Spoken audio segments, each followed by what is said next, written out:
শুনছেন শ্রী সৌরভ দাসের কলমে 13th আর্টিকেলসের নিবেদন স্বর্ণমূর্তির সন্ধানে। সৌরভ দাসের জন্ম 1990 খ্রিস্টাব্দের 2রা জুন। বর্তমানে উত্তর কলকাতার বাসিন্দা এই অসাধারণ লেখক ইংরেজি সাহিত্যে স্নাতকতা লাভ করার পরেই ইতিহাস নিয়ে মাস্টার্স করেছেন। চক্ষু হাসপাতালে কর্মরত থাকার পাশাপাশি তিনি শিক্ষকতা এবং অবশ্যই লেখালেখিও করে থাকেন। তার সৃষ্টি গোয়েন্দা চরিত্র আদিত্য চ্যাটার্জির মাধ্যমে লেখক যে অনেকটা নিজেকেই তুলে ধরেছেন সে কথা বলাই বাহুল্য। লেখককে অসংখ্য ধন্যবাদ তার অপূর্ব সৃষ্টি আদিত্য তার গোয়েন্দা কাহিনী আমাদের শ্রোতা বন্ধুদের উপহার দেওয়ার জন্য। এর আগে আমাদের চ্যানেল থেকেই এই সিরিজের প্রথম গল্প প্রাচীন বাইবেল আপনারা শুনেছেন এবং অনেক ভালোবাসাও দিয়েছেন। আজকের গল্প স্বর্ণমূর্তির সন্ধানে, আদিত্য অনু সিরিজের প্রাচীন বাইবেলের পরের উপন্যাস। সঙ্গে থাকুন, শুনতে থাকুন, পাশে থাকুন।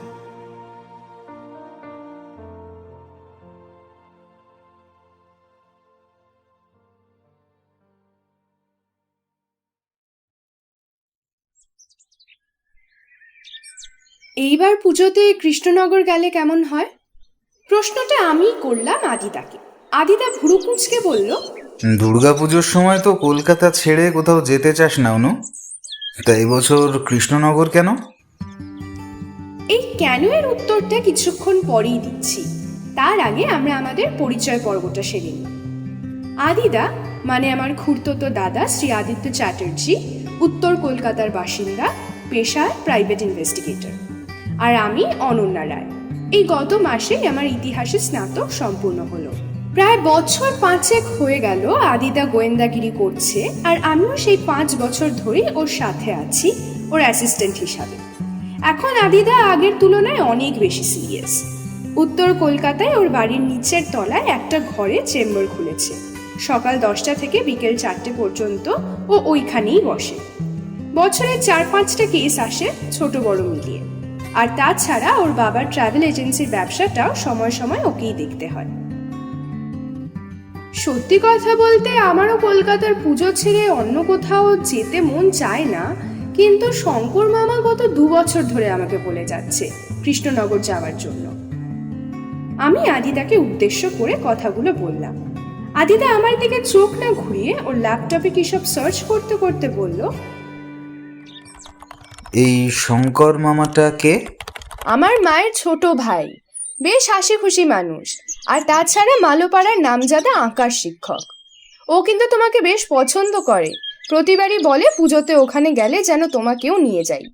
আদিদা একটা সিগারেট ধরিয়ে ল্যাপটপটা ওর টেবিলের উপরে রেখে আমার থেকে একটু দূরে গিয়ে বলল, এই বছর কিন্তু আমাদের হরিঘোষ স্ট্রিটে 51 ফুটের মা দুর্গা করছে, সেটা তাহলে কিন্তু মিস হবে।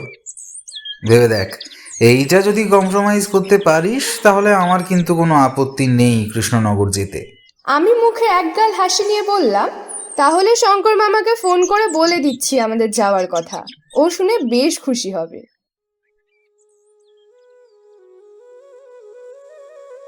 যথারীতি মহালয়ার পরের দিন রবিবারের সকালে আমরা শিয়ালদা স্টেশন থেকে কৃষ্ণনগর লোকাল ধরে যাত্রা শুরু করলাম। আমরা যখন কৃষ্ণনগরে পৌঁছালাম তখন বাজে বেলা 10:30। বর্তমান কলকাতার মতো এত উন্নত না হলেও কৃষ্ণনগরের কিন্তু নিজের একটা আলাদা বৈশিষ্ট্য আছে। যদিও পুরো এলাকায় পৌরসভার অধীনে, তাই উন্নতিটাও বেশ ভালো। আর তাছাড়া সেই 300 বছর আগে রাজা কৃষ্ণচন্দ্র দৌলতে এই শহরের উন্নতি তখন থেকেই শুরু হয়ে গেছিল। শঙ্কর মামা স্টেশনের বাইরে আমাদের জন্য ওর পুরনো মারুতি 800 গাড়িটা নিয়ে অপেক্ষা করছিল। আমাদের দেখে সে তো আনন্দে আটখানা। ওনার কাছে যেতেই খই ফোটার মতো বলতে শুরু করলেন, আরে আমার কি সৌভাগ্য আপনারা এসেছেন এই কৃষ্ণনগরে। কলকাতার ওই জাঁকজমক ছেড়ে যে এইখানে আসবেন আমি কিন্তু ভাবতেই পারিনি। তা চলুন চলুন, গাড়িতে বসে পড়ুন, ওইদিকে আবার জলখাবার ঠান্ডা হয়ে যাচ্ছে। বলে নিজেই ড্রাইভারের সিটটায় বসলো। আমি আর আদিদা বসলাম পিছনে। পুরনো হলেও গাড়িটা কিন্তু বেশ চলে। তা আপনার কাজ কেমন চলছে আদিত্যবাবু? আপনার তো বেশ নাম গোয়েন্দাগিরিতে। আশা করছি এইখানে আসার জন্য আপনার কাজে নিশ্চয় কোনো ব্যাঘাত ঘটেনি। শঙ্কর মামা লুকিং গ্লাসে চোখ রেখে গাড়ি চালাতে চালাতে কথাগুলো গড়গড় করে বলল আদিদার উদ্দেশ্যে। আদিদা সিগারেটের শেষ টানটা দিয়ে ফিল্টারটা ডান হাতের বুড়ো আঙ্গুল দিয়ে টোকা মেরে গাড়ির বাইরে ফেলে দিয়ে সানগ্লাসটা বাঁ হাত দিয়ে খুলে হালকা হাসতে হাসতে বলল, প্রথম কথা, আপনি আমাকে আপনি বলবেন না প্লিজ। যেহেতু আপনি অনুর মামা, সেই সম্পর্কে আমারও মামাই হবেন। আর দ্বিতীয় কথা, আমার কাজে কোনো রকম ব্যাঘাত ঘটেনি। হ্যাঁ, তবে অনু এই বছর আমাদের হরিঘোষ স্ট্রিটের 51 ফুটের দুর্গাটা মিস করবে। কথাগুলো বলে আদিদা আবার সানগ্লাসটা চোখে পড়ে নিল আর তার দ্বিতীয় সিগারেটটা ধরাল। শঙ্কর মামা হাসতে হাসতে বলল, দেখুন আদিত্যবাবু, আপনার বয়স হয়তো 30 হতে পারে, কিন্তু আপনি যে কাজ করেন সেই কাজ তো আর বয়স দিয়ে তুলনা করা যায় না। বছর 3 আগে আয়েশবাগের বাইবেল খুঁজে দেওয়ার ঘটনা আমি অনুর মুখে শুনেছি। আপনারা তো গুছিয়ে গোয়েন্দাগিরি করা আর সঠিক পদ্ধতি অবলম্বন করে সঠিক অপরাধীর কাছে পৌঁছানো, সেটা একমাত্র আদিত্য চ্যাটার্জিই পারেন, তাতে আমার কোনো সন্দেহ নেই। তাই আমি আপনাকে আদিত্যবাবু আর আপনি বলেই সম্বোধন করব। কথাগুলো প্রায় এক নিঃশ্বাসে বলল ছোট মামা। তারপর আমার দিকে তাকিয়ে আমার উদ্দেশ্যে বলল, অনুমামুনি, তোমাকে হয়তো 51 ফুটের মা দুর্গা দেখাতে পারবো না, তবে হ্যাঁ, 51 ফুটের প্রথম দুর্গার গল্প শোনাতে পারবো। আর সেই গল্প একমাত্র বিশদভাবে বলতে পারবেন আপনার দাদু জমিদার শ্রী অমূল্য রতন রায়, আমাদের রায় পরিবারের সব থেকে বয়োজ্যেষ্ঠ সদস্য। তা ওনার বয়স হবে প্রায় 93। মানে উনি জন্ম নিয়েছিলেন 1927 খ্রিস্টাব্দে। তখন ভারতে ব্রিটিশ রাজত্ব চলছিল। এইবার আদিদা বলল, ইন্টারেস্টিং, ব্যাপারটা জানা দরকার। আমি জানতাম এই ব্যাপারটা ওর কাছে ইন্টারেস্টিং হবে, কারণ ও ঐতিহাসিক জিনিস নিয়ে ঘাটাঘাটি করতে বেশ পছন্দ করে। ওর বাড়িতে কম করে 25টা বই আছে ভারত ও পশ্চিমবঙ্গের ইতিহাসের উপর। শঙ্কর মামার গাড়িটা এবার একটা 10 ফুটের সরু রাস্তার মধ্যে দিয়ে এগোলো। রাস্তার একধারে বাঁধাই করা ড্রেন আর দুপাশেই বাড়ি। ফাঁকা জায়গা এখন আর সেরকম বেঁচে নেই। দু একটা ছোট বড় মাঠ আর পুকুর অবশ্যই দেখা গেল, কিন্তু তাও প্রায় অর্ধেক বোঝানো। বর্তমান উন্নতির চাপে প্রকৃতি আজ পরাধীন, যেন নিজে আমাদের বাতাস দিতে দিতে হাঁপিয়ে উঠেছে। শঙ্কর মামার কথায় এইসব জায়গাগুলোতে নাকি আজ থেকে 10-15 বছর আগেও খালি মাঠ, পুকুর, জঙ্গল ছিল। কলকাতায় যত ভিড় বাড়ছে, ওখানকার মধ্যবিত্ত পরিবারগুলো এখানে চলে আসছে একটু শান্তির জন্য, কিন্তু এখানকার পরিবেশকে উল্টে অশান্ত করে তুলছে। শঙ্কর মামার গাড়ি ঠিক 11টার সময় একটা বেশ পুরনো দোতলা বাড়ির বড় গেটের সামনে গিয়ে দাঁড়িয়ে গেল। আপনারা আস্তে আস্তে ভেতরের দিকে এগিয়ে যান, আমি গাড়িটা সাইড করে আসছি। বলে মামা গাড়িটা আস্তে আস্তে ঘোরাতে শুরু করলো। আমরা এগিয়ে গেলাম বাড়ির ভেতরের দিকে। শঙ্কর মামাদের বাড়িটা, মানে আমার দাদুর বাড়িটা, অনেকটা জায়গা নিয়েই তৈরি। তাও প্রায় 4-5 কাঠা জমির উপর শুধু বাড়িটাই হবে। আর তাছাড়া প্রায় 1 বিঘা মতো জমি চারিদিক দিয়ে বাড়িটাকে ঘিরে রেখেছে। জমির চারদিক পাঁচিল দিয়ে ঘেরা, কিন্তু পাঁচিলটা প্রায় ভগ্নপ্রায় অবস্থা। আমার মায়ের কথায় এই বাড়ি তৈরি হয়েছিল তাও প্রায় 250 বছর আগে। বাড়ির চেহারা দেখলে সেটা বোঝাও যায়। তারপর পুনরায় অমূল্য রতন রায় স্বাধীনতার পর বেশ কিছু পয়সা খরচ করে এই বাড়ি মেরামত করে। দেখে তো মনে হয় এই বাড়ি আরো 100 বছর অনায়াসে টিকে যাবে। বাড়িতে ঢুকেই মামা বেশ জোরে জোরে মামিকে ডেকে আমাদেরকে জল খাবার দিতে বলল। আমার মামিও বেশ হাসি খুশি মহিলা। উনি বেশ তাড়াতাড়ি করে মিনিট 5-এর মধ্যেই গরম লুচি, আলুর দম আর সাথে 2-3 রকম মিষ্টি প্লেটে সাজিয়ে আমাদেরকে পরিবেশন করলেন। মামির হাতের রান্না বেশ ভালো, জমিয়ে খেলাম। খাওয়া শেষ হওয়ার পর শঙ্কর মামা বলল, এইবার পুজোতে তোমরাই আগে এসেছো অনু, চতুর্থী পঞ্চমীর মধ্যে মোটামুটি বাকিরাও চলে আসবে। তোমার বাবা মা তো আর আসার সময় পান না, ওনারা কাজ নিয়েই ব্যস্ত। তোমার বড় মাসের বড় মেশো কিন্তু আসবে ব্যাঙ্গালোর থেকে, আর হ্যাঁ, বড় মামা আসবে মুম্বাই থেকে। ও পাড়ায় আমার বন্ধু নীতিশ পাল আসবে। নীতিশ এই বছর আমাদের ঠাকুরটা বানাচ্ছে। আগের বছর পর্যন্ত ওর বাবাই বানাতেন, কিন্তু ওনার শরীর অসুস্থ থাকায় এই বছর নীতিশকেই দায়িত্বটা দিয়েছেন উনি। পুজোর কটা দিন দেখো কেমন হই হুল্লোড় হয়। গান বাজনা, গল্প গুজব, খাওয়া দাওয়াতে তো 5টা দিন তোমাদের ভালোই কাটবে। যাই হোক, তোমরা এখন গিয়ে বিশ্রাম করো। দুপুরে খাওয়া দাওয়ার পর আমার দাদুর কাছে গিয়ে গল্প শুনবে।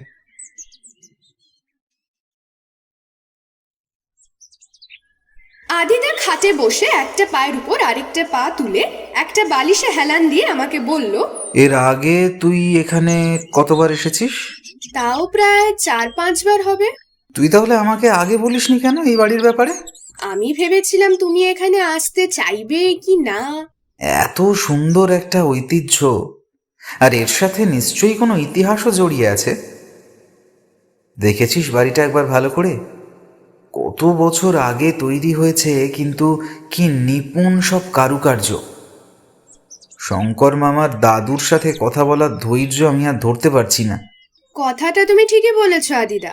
আমার মাও বলে এই বাড়ি নিজেই একটা ইতিহাস। এই বাড়িটা নাকি মায়েদের নিজেদের ছিল না। বাকি বিবরণ মাও বলেনি কোনোদিন, আর আমিও জিজ্ঞাসা করিনি। দুপুরে খাওয়া দাওয়া সেরে প্রায় ঘন্টা দুয়েক মতো আমরা বিশ্রাম নিলাম। বাড়িটার মেইন গেটটা পূর্ব দিকে, পুরো পাঁচিল দিয়ে ঘেরা, এবং সামনে একটা বড় গেট। বাড়ির চারিদিকে যে খালি জায়গা আছে সেখানে বিশেষ কোনো গাছগাছালি নেই, তবে হ্যাঁ, পাঁচিলের ধারে খান বিশেক সুপুরি গাছ সোজা হয়ে দাঁড়িয়ে আছে। বাড়ির পিছনে দুটো আম গাছ আছে, আর আছে একটা বড় বট গাছ। বট গাছটা বেশ পুরনো। বাড়িটার বাঁ দিকে দুর্গা মন্দির আছে, সেটা বেশ বড়। মেঝেতে মার্বেল দেওয়া, মন্দিরের ভিতরে বেশ বড় একটা ঘন্টা আছে। বাড়িটা দোতলা, মোট ঘর 7টা, নিচে আছে 4টে ঘর আর উপরে 3টে। নিচে কোনো ডাইনিং বা ড্রয়িং রুম না থাকলেও বেশ বড় একটা বারান্দা আছে, ওটাকেই ডাইনিং হিসেবে ব্যবহার করা হয়। ওপরে একটা বেশ বড় ডাইনিং রুম আছে, আর তার সাথে একটা চওড়া ব্যালকনিও আছে। নিচের একটা ঘরে থাকে শঙ্কর মামারা। বড় মামাদের ঘরটা শঙ্কর মামার পাশে, আর একদম ডান দিকের ঘরটায় থাকে মামার দাদু শ্রী অমূল্য রতন রায়। মামার বাবা মানে আমার দাদু বছর 3 আগে মারা গেছে, আর দিদিমা তো অনেক বছর আগেই মারা গেছে। দাদু দিদিমার ঘরটাতেই এখন আমরা থাকছি। বাকি একটা ঘরে নানা রকম বই, পুরনো আসবাব আর এই বাড়ির কিছু স্মৃতি রাখা আছে। আর বাকি একটা ঘর ফাঁকা রাখা থাকে, কোনো অতিথি বা আত্মীয় আসলে তখন ওই ঘরটা খুলে দেওয়া হয়। বিকেল 5টার সময় শঙ্কর মামা নিজেই আমাদেরকে ঘরে এসে বলল, চলুন আদিত্যবাবু, আমার দাদুর সাথে আপনার পরিচয়টা করিয়ে দিই। আপনার ব্যাপারে ওনাকে বললাম, উনিও বেশ খুশিই হয়েছেন আপনি এখানে এসেছেন বলে। আমরা দুজনে শঙ্কর মামার সাথে নিচে নেমে গেলাম। সিঁড়িগুলো বেশ চওড়া। আগেকার সময় বাড়িগুলোতে এরকম চওড়া সিঁড়ি ব্যবহার করা হতো। আমরা যে ঘরটায় প্রবেশ করলাম সেটা খুব বেশি বড় না হলেও মোটামুটি 12 ফুট লম্বা আর 13 ফুট মতো চওড়া হবে। ঘরের বাম দিকে একটা বড় লম্বা শেলফ, তাতে প্রায় 200 খানেক পুরনো বই রাখা আছে। ডান দিকের দেওয়ালটাতে বেশ কিছু অনেক বছরের পুরনো দুর্গা ও জগদ্ধাত্রীর বাঁধানো ছবি টাঙানো, আর মোট 3টে ভদ্রলোকের ছবি রাখা আছে। 3 জনের ছবি অনেকটা একই রকম ভাবে তোলা। এছাড়া ঘরের মধ্যে একটা বড় খাট আর একটা চেয়ার রাখা আছে। ঘরে প্রবেশ করতে দেখলাম বৃদ্ধ অমূল্য রতন রায় খাটে হেলান দিয়ে বসে কি একটা গল্পের বই পড়ছেন। মাথার চুল সব পাকা। ভদ্রলোক বসে থাকলেও ওনার উচ্চতা যে কমপক্ষে 6 ফুট সেটা বুঝতে অসুবিধা হলো না। একটা হালকা ধূসর রঙের কুর্তা আর পাজামা পরে আছেন। চোখে চশমা যেটা পরে আছেন সেটা প্রায় বছর 10 আগেকার হবে। অনেকটা গান্ধী স্টাইলের গোল চশমা, সোনালী রঙের ফ্রেম। আমরা ঢুকতেই ভদ্রলোক বললেন, অনু দিদি ভাই, এসো এসো। আমি আমার বড় দাদুকে প্রণাম করলাম, আদিদা ওনাকে প্রণাম করলো। আদিদাকে দেখে ভদ্রলোক জিজ্ঞাসা করলেন, তাহলে এই হচ্ছে তোমার গোয়েন্দা দাদা। নামটা কি জানো বেশ? আদিত্য চ্যাটার্জি। আদিদা সংক্ষিপ্ত উত্তর দিল। ও হ্যাঁ, আদিত্য। শঙ্কর বেশ প্রশংসা করছিল তোমার নামে। তা পড়াশোনা কতদূর তোমার? আগে ইংলিশ অনার্স, তারপরে ইতিহাসে মাস্টার্স করেছি। তাহা বেশ। শুনলাম শঙ্কর তোমাদের 51 ফুটের দুর্গার কথা বলেছে। তোমরা জানতে আগ্রহী। আমি তোমাদের 51 ফুটের দুর্গার ব্যাপারে অবশ্যই বলবো, কিন্তু তার আগে আমি একটা ধাঁধা মানে একটা ছড়া তোমাকে দেখাতে চাই। দেখো তো সেটার সমাধান করতে পারবে কিনা। আমি অবশ্যই চেষ্টা করব। তা বেশ, তোমরা বসো, আমাকে মিনিট 10 সময় দাও। বলে বৃদ্ধ আস্তে আস্তে খাট থেকে নেমে লম্বা শেলফটা নিচের কভারটা খুলে একটা অনেক পুরনো ডায়েরি বার করলেন। তারপর সেটা নিয়ে এসে পুনরায় খাটের উপরে বসে আমাদের দুজনকেই খাটে বসতে বললেন। ধাঁধাটা ডায়েরিটা থেকে খুঁজে বার করতে আরো মিনিট 5 লাগালেন। তারপর আমাদের কাছে ডেকে বললেন, মন দিয়ে শুনবে, দরকার হলে লিখে নাও। সবাই কি দাম পায় নিজ নিজ সৃষ্টিতে? ভালো করে চেয়ে দেখো তোমার ওই দৃষ্টিতে। মাটিকে দেবতা করে প্রাণ ঢেলে দিলাম, কিন্তু শেষেতে গিয়ে ব্যর্থতা পেলাম। নাহি দরকার ধন, নাহি কিছু প্রয়োজন, আসল সম্মানটুকু দিল না প্রিয়জন। আমারই সৃষ্টি আজ আমাকেই চেনে না, কালের কৃষ্ণ তবে এটা ঠিক হলো না। কি শুনলে মন দিয়ে?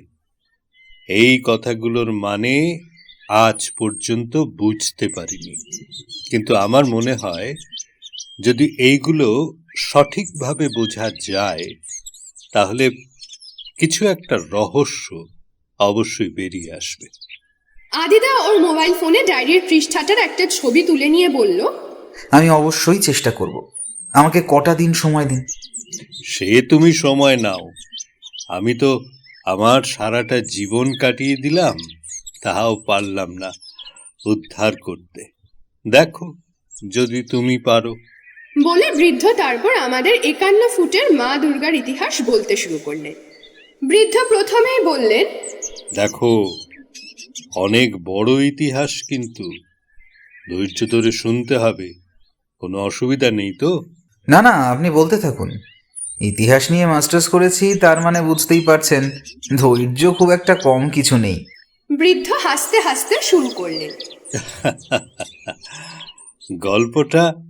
গল্পটা আমাকে আমার দাদু বিলাস রতন রায় বলেছিলেন। আমার দাদুর বাবা, মানে আমার বড় বাবা, শ্রী কালীকৃষ্ণ রায়, যদিও তখন ওনার রায় উপাধিটা পাওয়া হয়নি, তখন উনি ছিলেন কালীকৃষ্ণ পাল, পেশায় ছিলেন মৃৎশিল্পী। কিন্তু সংসারে প্রচুর অভাব ছিল। 3 ছেলে আর 1 মেয়েকে নিয়ে সংসার চালাতে হিমশিম খেতে হতো। কিন্তু শিল্পী হিসাবে বেশ ভালো ছিলেন, হাতের কাজও ভালো ছিল। আগেকার দিনে তো আর আজকের মতো ঘরে ঘরে বা এত বারোয়ারি পুজো হতো না। ওই 4-5টা গ্রাম নিয়ে একটা পুজো হতো, তাই সেরকম ঠাকুরও বানানো হতো না। বছরে হয়তো 5-7টা করে বায়না পেত, আর বাকি সারা বছর চলতো মাটির কলসি, বাসনপত্র ইত্যাদি বানিয়ে। তোমরা তো জানোই আমাদের কৃষ্ণনগরের জগদ্ধাত্রী পুজো বেশ বিখ্যাত। রাজা কৃষ্ণচন্দ্র নিজে হাতে জগদ্ধাত্রী পুজো করে এই পুজোকে বিখ্যাত করেছিল। কিন্তু দুর্গা পুজোও যে উনি একটা করেছিলেন সেই খবর কিন্তু কারোর কাছে পাবে না। রাজা কৃষ্ণচন্দ্র রায়কে নবাব যখন জেলে বন্দি করে রাখে, তখন নাকি স্বয়ং মা দুর্গা জগদ্ধাত্রীর রূপ নিয়ে তাকে স্বপ্ন দিয়েছিলেন আর বলেছিল যে বন্দি হওয়ার ফলে দুর্গা পুজো করতে না পারায় যেন সে দুঃখ না করে, আর কিছুদিনের মধ্যেই সে মুক্তি পেয়ে যাবে, আর তারপর 1 মাসের মধ্যেই যেন সে দুর্গার অন্য এক রূপ জগদ্ধাত্রীকে ধুমধাম করে পুজো দেয়। সেই বছর থেকেই কৃষ্ণনগরে শুরু হয় জগদ্ধাত্রী পুজো। কিন্তু শেষ জীবনে রাজা কৃষ্ণচন্দ্র ভেবেছিলেন মা দুর্গাই তো তাঁকে স্বপ্ন দিয়েছিলেন, একবার যদি দুর্গা পুজোটা শুরু করা যায় তাহলে কিন্তু কৃষ্ণনগরের মানুষেরা দুর্গা পুজোতেও আনন্দ করতে পারবে। কিন্তু মুশকিলটা হয়েছিল, ততদিনে জগদ্ধাত্রী পুজো এতটাই বিখ্যাত হয়ে গেছে, দুর্গা পুজোকে কিভাবে প্রচার করা যায়, বা আদৌ কৃষ্ণনগরের লোকে দুর্গাপুজোকে ভালোবেসে নেবে নাকি, সে নিয়ে একটা চিন্তায় পড়েছিল। তখন উনি সভাসদদের সাথে আলোচনা করে এই সিদ্ধান্তে আসেন যে দুর্গাপুজো হবে, কিন্তু বিশাল বড় মাপের। মা দুর্গা হবে 51 ফুটের। কাজ শুরু হবে 6 মাস আগে থেকে, আর প্রচার করা হবে ঢেরা পিটিয়ে। পাশের রাজ্য, তখনকার নবাব, এমনকি দিল্লির সুলতান, সবাইকে আমন্ত্রণ পত্র পাঠানো হবে। তারপর খোঁজ শুরু হয় ভালো মৃৎশিল্পী। ডাক পড়ে আমার দাদু কালী কৃষ্ণ পালের। মহারাজ তাকে আদেশ দেন, যত টাকা লাগবে পাবে, মূর্তি হবে সুন্দর, বড় হওয়ার জন্য মায়ের মুখশ্রী যেন কোনো রকম ভাবে খারাপ না হয়। দাদু ও সাথে 5 জন সহশিল্পীকে নিয়ে সেখানেই থাকার ব্যবস্থা করে দেওয়া হয়। সবার খাওয়া দাওয়া সবকিছুই সেখানেই ব্যবস্থা করা হয়। মুর্শিদাবাদ থেকে আসে গঙ্গার মাটি, বিচুলি আর কাঁচা বাঁশ। কাজ শুরু হয় ধুমধাম করে। কৃষ্ণনগরের রাজবাড়ির সামনের খালি মাঠেই চলে মূর্তি বানানোর কাজ। সাথে কিছু ছোট দোকানও বসে ওই মাঠের ধারে। প্রতি সপ্তাহে একবার হলেও মহারাজ এসে দেখে যেতেন কাজ কিরকম এগোচ্ছে। দেখতে দেখতে এসে গেল দুর্গাপুজোর চতুর্থী। রামদাদু নিজে মহারাজের কাছে গিয়ে জানালো যে মূর্তি সম্পূর্ণভাবে প্রস্তুত, উনি যেন দেখতে যান। মহারাজ নিজে তার সভাসদ ও রানীমাকে নিয়ে দেখতে যান 51 ফুটের মা দুর্গার মূর্তি।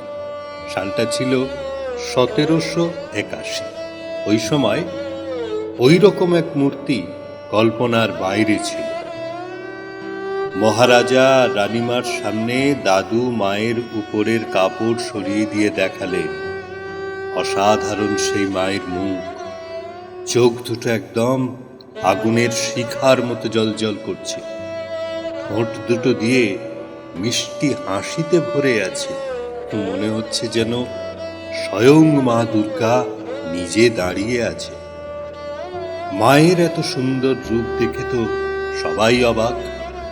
রাজা খুশি হয়ে দাদুকে বলেন সে অসম্ভব সাধন করেছে।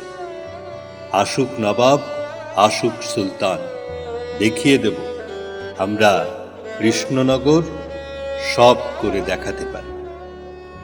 রাজা মহা আনন্দে সকল প্রজাকে বলে দিলেন সবাই যেন তার রাজপ্রাসাদে গিয়ে 100 করে মোহর নিয়ে আসে, নতুন জামা কাপড় কেনে, ঘরকে যেন প্রদীপের আলোয় সাজিয়ে তোলে। দাদুকে বলেন কালী, তুমি থাকো এখানে 10মী পর্যন্ত। তোমার কিছু পাওনা আছে আমার থেকে। আগে দেখি তোমার তৈরি এই মা দুর্গা কতটা চমক দিতে পারে সবাইকে। বড় মাঠটি চারদিক দিয়ে ঘিরে দেওয়া হলো। লম্বা লম্বা বাঁশ বেঁধে তার মধ্যে লণ্ঠন ঝুলিয়ে দেওয়া হলো। মা দুর্গার মূর্তিকে ঘিরে চারদিকে বসল মেলা। লোকে লোকারণ্য হয়ে গেল। রাজা বলে দিলেন 5মী থেকে পুজো শুরু, আর বিসর্জন হবে 10মীর দিন। আশপাশের সকল অঞ্চল থেকে লোক আসতে শুরু করে দেয়। আসেন স্বয়ং মুর্শিদাবাদের নবাব মুর্শিদ কুলি খান এবং দিল্লির সুলতান 2য় শাহ আলম। সবাই বাহবা দেন রাজা কৃষ্ণচন্দ্রকে। শাহ আলম তো খুশি হয়ে রাজাকে হীরের মুকুট পুরস্কার দেন আর রানীকে দেন সোনার মুকুট। কৃষ্ণনগরের নাম সারা ভারতবর্ষে ছড়িয়ে পড়ে। বৃদ্ধ এ পর্যন্ত বলে এক গ্লাস জল খেয়ে একটু চুপ করে থাকলেন, তারপর আবার শুরু করলেন। তা এই হলো 51 ফুটের মূর্তির গল্প। কিন্তু আরো একটা ইতিহাস আছে, সেটাই আসল ইতিহাস। তার মানে 51 ফুটের মূর্তি ছাড়াও অন্য একটা ইতিহাস আছে? আমি কৌতূহল বশত জিজ্ঞাসা করলাম। হ্যাঁ, আর এইটাই বেশি চমকপ্রদ ইতিহাস। আর সেই ইতিহাসটাই হলো আমাদের জমিদার হয়ে ওঠার মূল কারণ। শোনো, আমরা তো প্রথমে জমিদার ছিলাম না, আর না ছিল আমাদের এত বড় বাড়ি। যা হয়েছে ওই কালী কৃষ্ণের হাত যশ আর মহারাজা কৃষ্ণচন্দ্রের দয়া ও দানে। পুজো শেষ হয়ে যাওয়ার পরের দিন মহারাজা কালীকে তার রাজসভায় ডেকে পাঠান আর বলে যে কালীর কি পুরস্কার লাগবে। কালী ঠিক বুঝতে পারে না কি চাইবে ওনার থেকে। বেশি কিছু চাইলেও আবার যদি হিতে বিপরীত হয়ে যায়, তাই একটু ভেবেচিন্তেই বলে যে ওর পরিবারের যেন কোনোদিন অন্যের অভাব না হয়, সেই ব্যবস্থা যেন মহারাজ দয়া করে করে দেন। কথা শুনে রাজামশাই বেশ খুশিই হন আর ওনাকে মোট 2টো পুরস্কার দেন। প্রথম পুরস্কার ছিল এই বাড়ির সাথে 1 বিঘা জমি ও রায় উপাধি। কিন্তু দ্বিতীয় পুরস্কার যেটা দিয়েছিলেন সেটা কালী কৃষ্ণ নিজেও কোনোদিন স্বপ্নে ভাবতে পারেননি। একটা দুর্গা মূর্তি, প্রায় 3 কেজি ওজনের একটা সোনার দুর্গা মূর্তি। অসাধারণ তার রূপ। কালী কৃষ্ণকে মহারাজ নিজে হাতে মূর্তিটা দিয়ে বলেন, এইটা রাখো তোমার কাছে, দেখো তোমার কোনো দিন কোনো কিছুরই অভাব হবে না। কালী কাঁপতে কাঁপতে মূর্তিটা হাতে নিয়ে মহারাজাকে প্রণাম করে বলেন, এই মূর্তিতে আমি প্রাণ প্রতিষ্ঠা করব, প্রতি বছর পুজো দেব। আজ আমি এখান থেকে আমার মাকে বাড়ি নিয়ে যাচ্ছি, আমি ভীষণ খুশি আজ। ওই মূর্তি কালীর জীবনে আসার পর থেকেই ওনার পুরো জীবন পাল্টে গেল 6 মাসের মধ্যে। নিজের বড় শিল্পালয় স্থাপন করল এই কৃষ্ণনগরে। কলকাতা, মুর্শিদাবাদ, হাওড়া, হুগলি, বর্ধমান সব জায়গা থেকেই কালীর কাছে মূর্তি বানানোর অর্ডার আসতে শুরু করল। কয়েক বছরের মধ্যেই সে আর্থিকভাবে বেশ সচ্ছল হয়ে উঠল। তখন সে শুধু কালী নয়, তার নতুন পরিচয় হল জমিদার শ্রী কালী কৃষ্ণ রায়। ওই যে ছবিটা দেখছো, ওইটাই হলো কালী কৃষ্ণ রায়ের ছবি। তখনকার নামী চিত্রকরকে দিয়ে আঁকানো। ভদ্রলোক সামনের দেওয়ালের দিকে তার ডান তর্জনীটা তুলে একটা অনেক পুরনো ছবির দিকে উদ্দেশ্য করে আমাদেরকে দেখালেন। খুবই ইন্টারেস্টিং লাগলো আপনার মুখে এই কথাগুলো শুনে। কিন্তু আমাকে একটু বলবেন, যে ধাঁধাটা আমাকে বললেন সেটার সাথে এই পুরো ইতিহাসের নিশ্চয়ই কোনো সম্পর্ক আছে? আদিদা ভদ্রলোককে জিজ্ঞাসা করলো। সে তো বটেই, কিন্তু কি সম্পর্ক সেটা জানা যায়নি।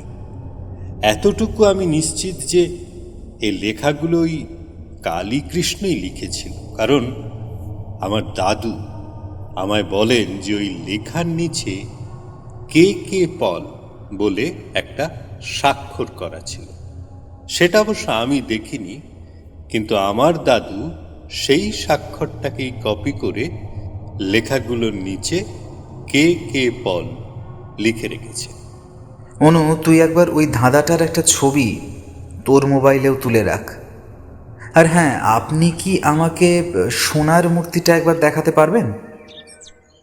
এই কিছু মনে করো না, পুজোর কটা দিন ছাড়া ওই মূর্তি কাউকে দেখানো হয় না।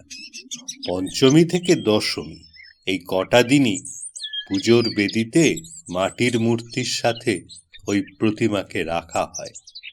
দশমীতে মূর্তি বিসর্জনের পরে ওই সোনার প্রতিমাকে তুলে রাখা হয় আবার সিন্ধুকে।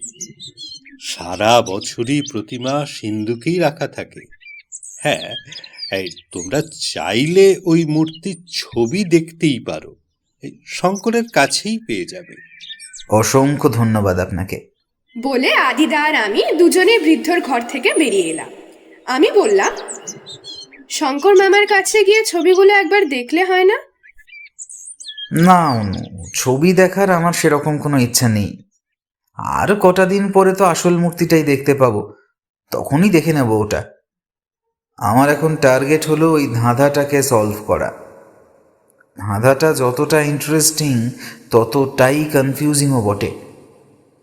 আমি এখন এটা নিয়েই মাথা ঘামাতে চাই।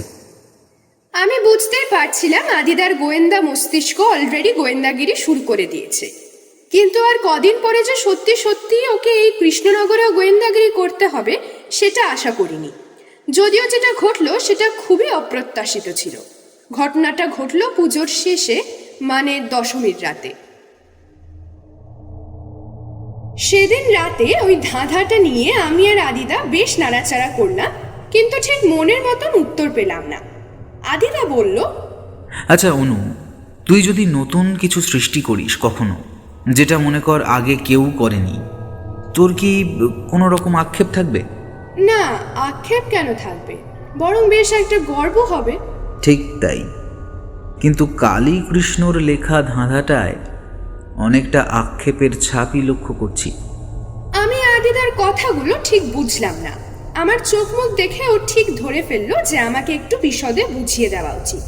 ও বলল, শোন, প্রথম লাইনটা দেখ। নিজের সৃষ্টিতে সে দাম পায়নি। পরের লাইনে বলেছে ভালো করে দেখার জন্য, কিন্তু কি দেখতে বলেছে সেটা এখানে ভাবার বিষয়। তারপর মানে 3 নম্বর লাইনে বলা হচ্ছে মাটিকে দেবতা করার কথা, মানে মাটির প্রতিমা তৈরি করার কথা। এটা কিন্তু বেশ পরিষ্কার, কিন্তু 4 নম্বর লাইনটায় ব্যর্থ হওয়ার কথা জানাচ্ছে। শিল্পী যেটা বানিয়েছিল সেটার জন্য ব্যর্থ কেন হলো? তোর মামার দাদুর কথায় কিন্তু শিল্পী কালী কৃষ্ণ পাল ব্যর্থ হননি, উল্টে তাঁর সৃষ্টির কদর সবাই করেছিল। তারপর দেখ দুটো লাইন ভালো করে, টাকা পয়সার দরকার নেই, শুধু দরকার সম্মান, তাও আবার প্রিয়জনের কাছ থেকে। এখানে সমস্যা দেখ, টাকা পয়সা সব পেল, সম্মানও পেল, কিন্তু সেটা রাজার থেকে, মানে কাছের মানুষ কেউ ছিল যে তাকে সম্মান করেনি। শেষের দুটো লাইন কিন্তু আরও বেশি জটিল। ওনার সৃষ্টি ওনাকে চেনে না। কালের কৃষ্ণকে বলা হচ্ছে এইটা ঠিক হলো না, কিন্তু কি ঠিক হলো না? আর কালের কৃষ্ণর কথা কেন বলা হয়েছে? একটু মাজা ঘষা করতে হবে রে অনু এটা নিয়ে। কালী কৃষ্ণ কিন্তু সব পেয়েছিল, টাকা, সম্পত্তি, সম্মান, সব কিছু। তারপরেও এই কথাগুলো কেন লেখা? কথাগুলো শুনে আমার অনেকটাই মাথায় ঢুকলো, কিন্তু আমারও একই প্রশ্ন, যে জীবনে এতটা সফল হওয়ার পরেও কেন এত আক্ষেপ। আমি আদিদাকে বললাম, আচ্ছা, এটাও তো হতে পারে যে কালীকৃষ্ণ এই কথাগুলো শেষ জীবনে লিখেছেন, হয়তো নিজের সন্তানরাই তাকে সম্মান করেনি। আদিদা মুখ থেকে সিগারেটটা নামিয়ে সঙ্গে সঙ্গে বলল, বাহ, এইটা তো বেশ বললি, আমি কিন্তু এইটা ভেবে দেখিনি। এইটায় পয়েন্ট আছে। বাই দ্য ওয়ে, এখন অনেক রাত হয়েছে বুঝলি, চল ঘুমানো যাক। কাল সকাল সকাল উঠে একটু আশপাশটা ঘুরে দেখব।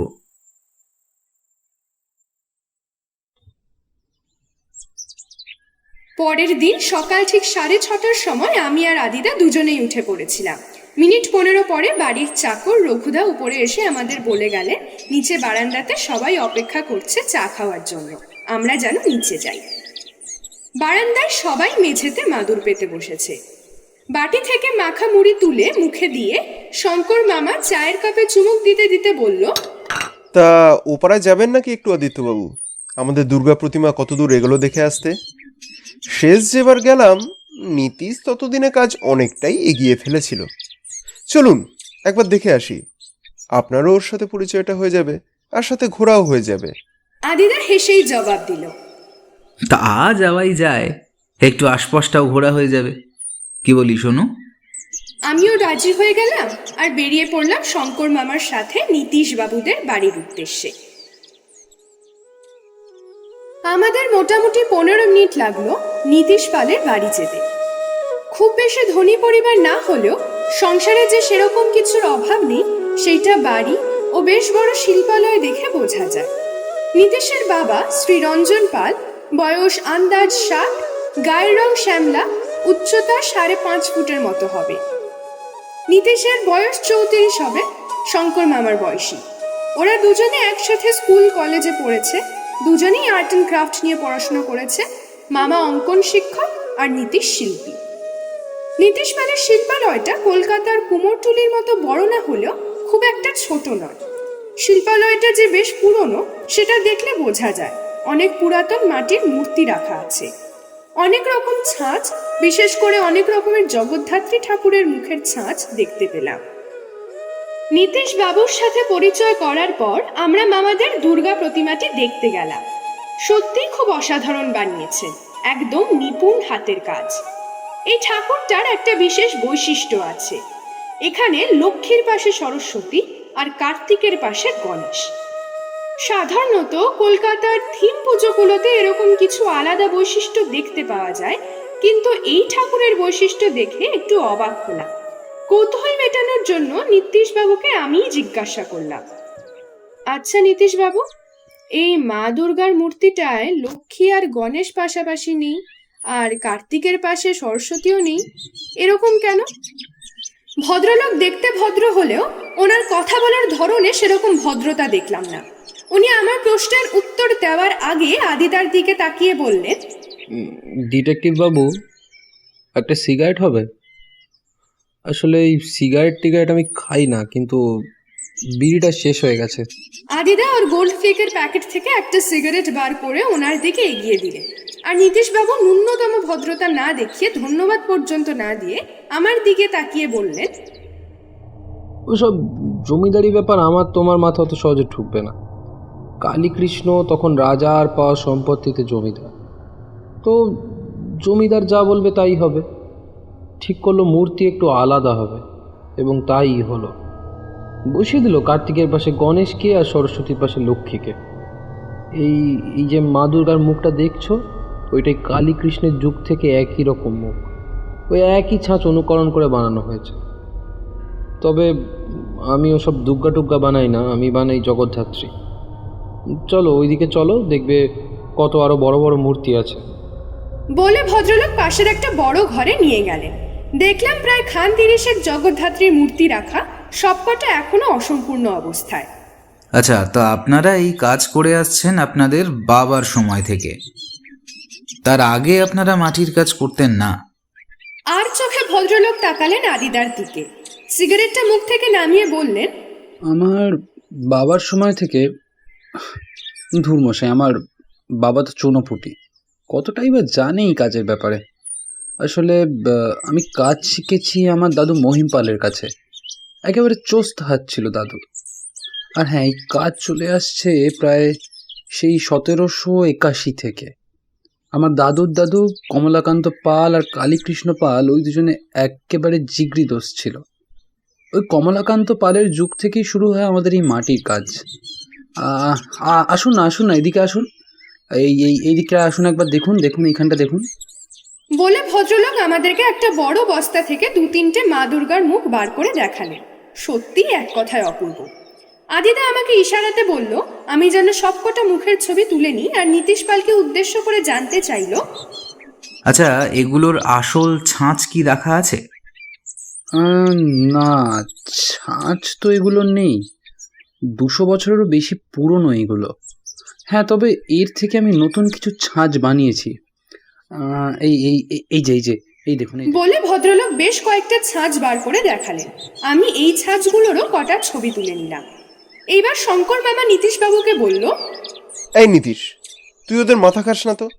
ওরা কলকাতার মানুষ, এইসবে ওদের অত বেশি ইন্টারেস্ট নেই।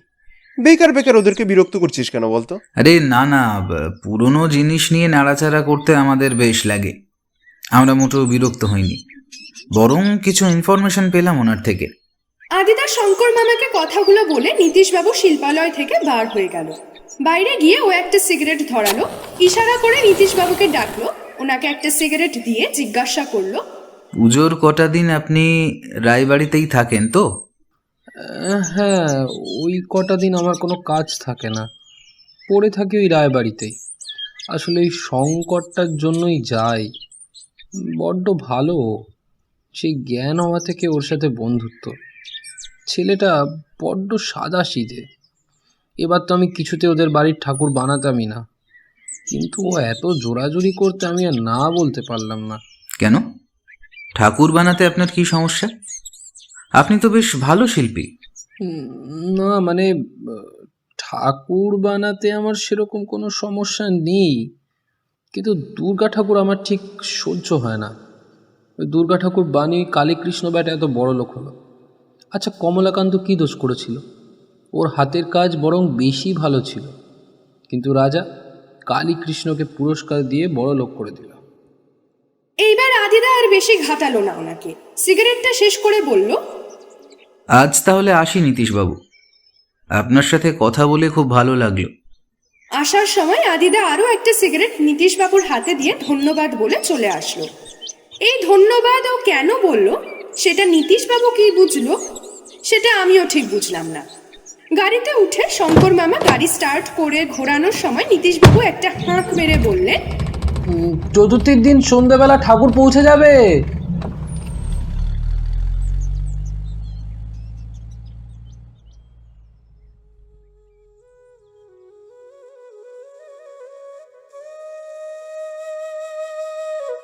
সেদিন সন্ধেবেলায় বেরিয়েছিলাম একটু কৃষ্ণনগর শহরটা ঘুরতে। যদিও সেরকম কিছু দেখার মতো নেই, তবুও একটু ঘুরে নিলাম। আদিদা বলে থাকে, কোনো একটা স্থানে ঘুরতে গেলে ওই স্থানের ইতিহাস আর ভূগোল একটু ঝালিয়ে নেওয়া দরকার, কারণ এর পরবর্তী সময়ে যখন আবার ওই একই স্থানে যাব তখন আর কোনো অসুবিধা হবে না। রাত 11টায় আমরা ডিনার সেরে ঘরে একটু আড্ডা দিচ্ছিলাম। কাজ সেরকম যদিও কিছু নেই, হ্যাঁ পুজোর কটা দিন হয়তো একটু হাতে হাতে কিছু করে দিতে হতে পারে। আদিদা মনোযোগ দিয়ে ওর ল্যাপটপে কিসব যেন করছিল। আমি ওকে বললাম, এই নীতিশ লোকটাকে দেখে ঠিক আমার ভালো লাগলো না, কেমন যেন অভদ্র টাইপের। কার সাথে কিভাবে কথা বলতে হয় সেটার কোনো জ্ঞান নেই। তুমি ভাবো, কালীকৃষ্ণ রায়কে ডাইরেক্ট নাম ধরে ডাকছে। আদিদা ওর ল্যাপটপ থেকে মুখ না সরিয়ে আমার কথার উত্তর দিল, মুখের কথা দিয়ে কাউকে বিচার করিস না। ওই লোকটার মধ্যে অনেক কিছু আছে। ওর হাতের কাজ দেখেছিস? কলকাতার আচ্ছা আচ্ছা শিল্পীকে টেক্কা দিতে পারবে। আর ওর কথাগুলোতে একটা ধার আছে, কোনো আক্ষেপ আছে। আর এই যে ধাঁধাটা আমাদেরকে সলভ করতে দিয়েছেন অমূল্য রতন রায়, আমার মনে হয় এইটার সাথে কোনো একটা সম্পর্কও রয়েছে। কৌতূহল বশত আমি জিজ্ঞাসা করলাম, কি করে বুঝলে? একটা ব্যাপার লক্ষ্য করেছিস? এই বাড়িতে কিন্তু কেউ মাটির কাজ করে না, অথচ নীতিশ পালদেরকে দেখ, সেই 200 বছরেরও বেশি সময় ধরে মাটির কাজ করে আসছে। আর এই রায় পরিবার কিন্তু এখন যেটার দ্বারা এই জায়গাতে পৌঁছলো সেই মাটির কাজের সাথে কিন্তু কোনোভাবেই যুক্ত নেই। কথাগুলো দিয়ে আমি বেশি কিছু বুঝতে পারলাম না, শুধু একটা জিনিস বুঝলাম, আমাকে এখনো নিজেকে অনেকটাই মাজা ঘষা করতে হবে এইসব কথার মানে বোঝার জন্য। মোটামুটি পঞ্চমীর মধ্যে পুরো বাড়িটা লোকে ভরে গেল। মুম্বাই থেকে আসলো বড় মামা, বড় মামি ও তাদের 2 ছেলে রনি আর বনি। ব্যাঙ্গালোর থেকে বড় মাসি আর মেশো এলো তাদের 1 মেয়ে তিথিকে নিয়ে। তিথির বয়স মোটামুটি আমার মতোই, তাও আমাকে দিদি বলেই ডাকে। পাশের পাড়া থেকে এলো নীতিশ বাবুদের পুরো পরিবার, মানে উনি, ওনার বাবা আর ওনার বোন। আর একটা সারপ্রাইজ যেটা আমি ভাবতেই পারিনি, সেটা হলো ঠিক পঞ্চমীর সকালে আমার বাবা মাও এসে হাজির। সব মিলে পুরো 16 কলা সম্পূর্ণ হলো। পঞ্চমের দিন ভোরবেলাতেই মাটির মাকে দুর্গা মন্দিরের বেদিতে তোলা হলো। সাথে অমূল্যরতন রায় তার সিংহাসনে রাখা সোনার প্রতিমাটাও মাটির মা দুর্গার সামনে রেখে আসলেন। আমি আর আদিদা এই প্রথম মূর্তিটা দেখলাম। পুরো নিখুঁত হাতের কাজ, পুরনো হলেও মূর্তিটার চমক একই আছে। চওড়ায় 1 ফুট আর উচ্চতা প্রায় 10 ইঞ্চির মতো হবে। এতটা অপূর্ব দেখতে মূর্তিটা যেন যত দেখি ততই দেখতে ইচ্ছে করে। কিভাবে আনন্দ মজার মধ্যে দিয়ে 5টা দিন কেটে গেল বোঝাই গেল না। কিন্তু আসল ঘটনাটা ঘটল দশমীর রাতে। আমরা সবাই মাটির প্রতিমাকে বিসর্জন দিয়ে বাড়ি ফিরেছি, সবাইকে মিষ্টি বিতরণ করা হচ্ছে। হঠাৎ করে কারেন্ট অফ হয়ে গেল, প্রায় মিনিট 5 মতো। হঠাৎ কোনো কিছুর সাথে ধাক্কা লাগার একটা শব্দ হলো। সেকেন্ডের মধ্যে আদিদা ওর লাইটারটা জ্বালালো, কিন্তু ওই ক্ষীণ আলোতে কিছুই বোঝা গেল না। এই সময় শঙ্কর মামা জোরে চিৎকার করে বলল, এই রঘু, জেনারেটরটা চালাতো। এই রঘু, জেনারেটরটা চালা বাবা। এরকম 2-3 বার চিৎকার করার পর রঘুর একটা হালকা শব্দ পাওয়া গেল। হ্যাঁ হ্যাঁ চালাচ্ছি। তারও প্রায় 1 মিনিট পরে জেনারেটরের শব্দ শোনা গেল, আর সাথে সাথে আলো জ্বলে উঠল। কিন্তু আলো আসার পরে আমরা সবাই যা দেখলাম তাতে আমাদের সবারই পা থেকে মাটি সরে গেল। দেখলাম মায়ের বেদিটি খালি পড়ে আছে, মোমবাতিটা উল্টে পড়ে আছে, আর সোনার দুর্গা মূর্তিটাও কোথাও নেই। আমরা সবাই স্তম্ভিত হয়ে গেলাম। সবার মনে তখন একটাই প্রশ্ন, যে মূর্তিটা গেল কোথায়, আর ওই চুরি বা কে করলো। রাতেই ঠিক করা হচ্ছিল পুলিশকে খবর দেওয়া হবে, কিন্তু অমূল্যরতন রায় বললেন, এই বাড়ির একটা সম্মান আছে। আমাদের পূর্বপুরুষদের আমলেও কোনোদিন পুলিশ আসেনি এই বাড়িতে। কাউকে পুলিশে খবর দিতে হবে না, বরং আমি চাই আদিত্যকেই এই দায়িত্ব দেওয়া হোক। ও হলো নতুন যুগের গোয়েন্দা। আশা করছি ও পারবে মূর্তিটা খুঁজে বার করতে। কি আদিত্য, পারবে তো বাবা? আদিদা মাথা নেড়ে বলল, সে চেষ্টা করে দেখতেই পারি, কিন্তু কটা দিন সময় আমাকে দিতে হবে। আর সেই কটা দিন কিন্তু এই বাড়ির কোনো সদস্য এই বাড়ি ছেড়ে কোথাও যেতে পারবে না। কথাটা শুনে বড় মামা বিলাস রায় একটু জোরেই বলে উঠলেন, ইয়ার কি হচ্ছে নাকি? এই পরশুই ফিরবো মুম্বাইয়ে, আমার ফ্লাইট আছে। তাছাড়া এমনিতেই ব্যবসায় লস খাচ্ছি, আর ওপর এখানে আটকে গিয়ে আরো খারাপ অবস্থায় পড়ি আর কি। না না, আমি পারবো না থাকতে। কোথাকার কারণ গোয়েন্দা এখন মূর্তি উদ্ধার করবে, কতদিন লাগবে কে জানে, সেই জন্য আমাকে এখানে বসে থাকতে হবে।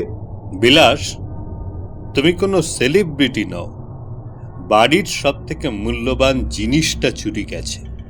তাছাড়া মূর্তিটা তো আমাদের সম্মান নাকি? সেই কৃষ্ণচন্দ্রের যুগ থেকে মূর্তিটা আমাদের কাছে আছে, আর আজকে আমাদের হাত থেকেই মূর্তিটা চুরি গেল। না না বিলাস, তুমি কোথাও যাবে না। আদিত্য, আমি তোমাকে বাবা মোট 7টা দিন সময় দিলাম, তার মধ্যেই কিছু একটা করো। এর থেকে বেশি সময় আমি তোমাকে দিতে পারবো না। ভাবতে পারো এইটা তোমার কাছে একটা চ্যালেঞ্জ। শঙ্করের মুখে শুনেছি তুমি নাকি প্রাচীন বাইবেলটা উদ্ধার করেছিলে 10 দিনের মাথায়। চেষ্টা করে দেখোই না। আর কেউ বিশেষ কিছু কথা বললেন না। সবাই যে যার ঘরে চলে গেল, এমনকি নীতিশ বাবুদের পরিবারকেও আটকে দেওয়া হলো। পূজার আনন্দের মুহূর্তগুলো একটু হলেও মলিন হয়ে গেল, আর সারা বাড়িতে একটা নিস্তব্ধতার আবহাওয়া তৈরি হলো। সেই রাত থেকেই আদিদা আর আমি কাজ শুরু করে দিলাম। আদিদা ওর ল্যাপটপটা অন করে বলল, কি বলিস, 7 দিনে মিস্ট্রি সলভ হবে নাকি আরো বেশি সময় লাগবে? আমি বললাম, আমার তো মনে হয় 7 দিন নয়, ওর থেকেও কম সময় তুমি এই কেসটা মিটিয়ে দেবে। আদিদা হাসতে হাসতে বলল, এখানে একটা পজিটিভ দিক কি জানিস? কি? অলরেডি আমাদের হাতে ওই ধাঁধাটা রয়েছে। ওইটা সলভ করা মানে অর্ধেক কেস সলভ হয়ে যাবে। ওই ধাঁধাটার সাথে কি মূর্তি চুরির কোনো সম্পর্ক আছে? আছে আছে, আলবাত আছে। একটু সময় দে। ওই ধাঁধাটা যে সলভ করতে পেরেছে একমাত্র সেই ওই মূর্তিটা নিয়ে থাকবে। যদিও এইটা আমি পুরোটাই আন্দাজে বলছি, তবুও কেন জানি না আমার মস্তিষ্ক বলছে ওই ধাঁধাটাই সব কিছু সলভ করতে পারবে। একটা ব্যাপার লক্ষ্য কর, ধাঁধাটা লেখা হয়েছে সেই কালীকৃষ্ণর সময়, আর স্বর্ণমূর্তিটাও সেই ওই সময় থেকেই এই বাড়িতে আছে। তার মানে ওই ধাঁধার সাথে এর একটা পরোক্ষ সম্পর্ক আছে। কিন্তু তাহলে মূর্তিটা আগেও চুরি হতে পারতো। এখানেই তো আসল ব্যাপার লুকিয়ে আছে। আগে চুরি হয়নি কারণ এই ধাঁধার ব্যাপারটা পরিষ্কার ছিল না। আর হ্যাঁ, আরও একটা ব্যাপারে আমি একদম কনফার্ম যে মূর্তিটা এই বাড়ির কেউই নিয়েছে। মানে আজকে বিসর্জনের আগে আর তার পরে যে কজন উপস্থিত ছিল তাদের মধ্যেই কেউ একজন। কারণ যখন আমরা মিষ্টিমুখ করছিলাম তখনও কিন্তু বেদিতে মূর্তিটা বসানো ছিল। চট করে পেন আর ডায়েরিটা নিয়ে বসতো, যা বলছি লিখতে শুরু কর। বাচ্চাগুলোকে বাদ দিয়ে বাকি সবার নাম লেখ যারা ওখানে উপস্থিত ছিল। আমি একে একে নামগুলো লিখতে শুরু করলাম। প্রথমে শঙ্কর মামা, ওর হাতে মিষ্টির হাড়ি ছিল, সবাইকে মিষ্টি দিচ্ছিল। মামি মামার পাশেই দাঁড়িয়েছিল, মামাকে সাহায্য করছিল। বড় মামা, আচ্ছা বড় মামাও তো ছিল না, ওকে তো ওই মুহূর্তে দেখলাম না। ছিল বাইরে দাঁড়িয়ে স্মোকিং করছিল, আমি দেখেছি। তারপর লিখে যা।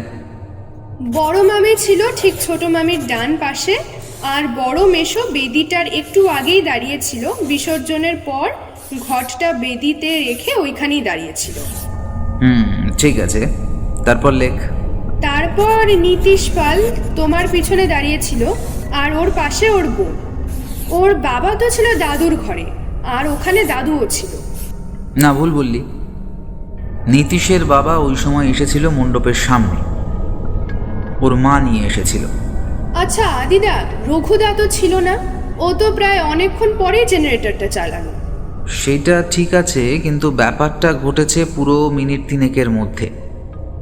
আগে থেকেই পুরো প্ল্যান করা ছিল। রঘুদাও হয়তো এই প্ল্যানে ছিল, কিন্তু এখানে প্রশ্ন একটাই। কি প্রশ্ন আদিদা? মোমবাতিটা কিন্তু বেদিতে জ্বলছিল, কিন্তু ঠিক কোনো একটা সময় ওইটাকে নিভিয়ে দেওয়া হয়েছিল। মানে আগে মোমবাতি নিভেছে, তারপর কারেন্ট গেল, আর তারপর মূর্তিটা কেউ নিল। তিনটে জিনিস পর পর ঘটেছে। প্রশ্ন এখানে একটাই, মোমবাতিটা কে নিভিয়ে দিল?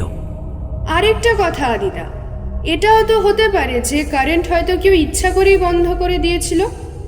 হ্যাঁ, এটাও হতে পারে, কিন্তু ওই কিছুক্ষণ সময়ের মধ্যে কাজটা একজনের পক্ষে করা সম্ভব নয়। তার মানে একটাই, যে কাজটা মোট 3 জন মিলে করেছে।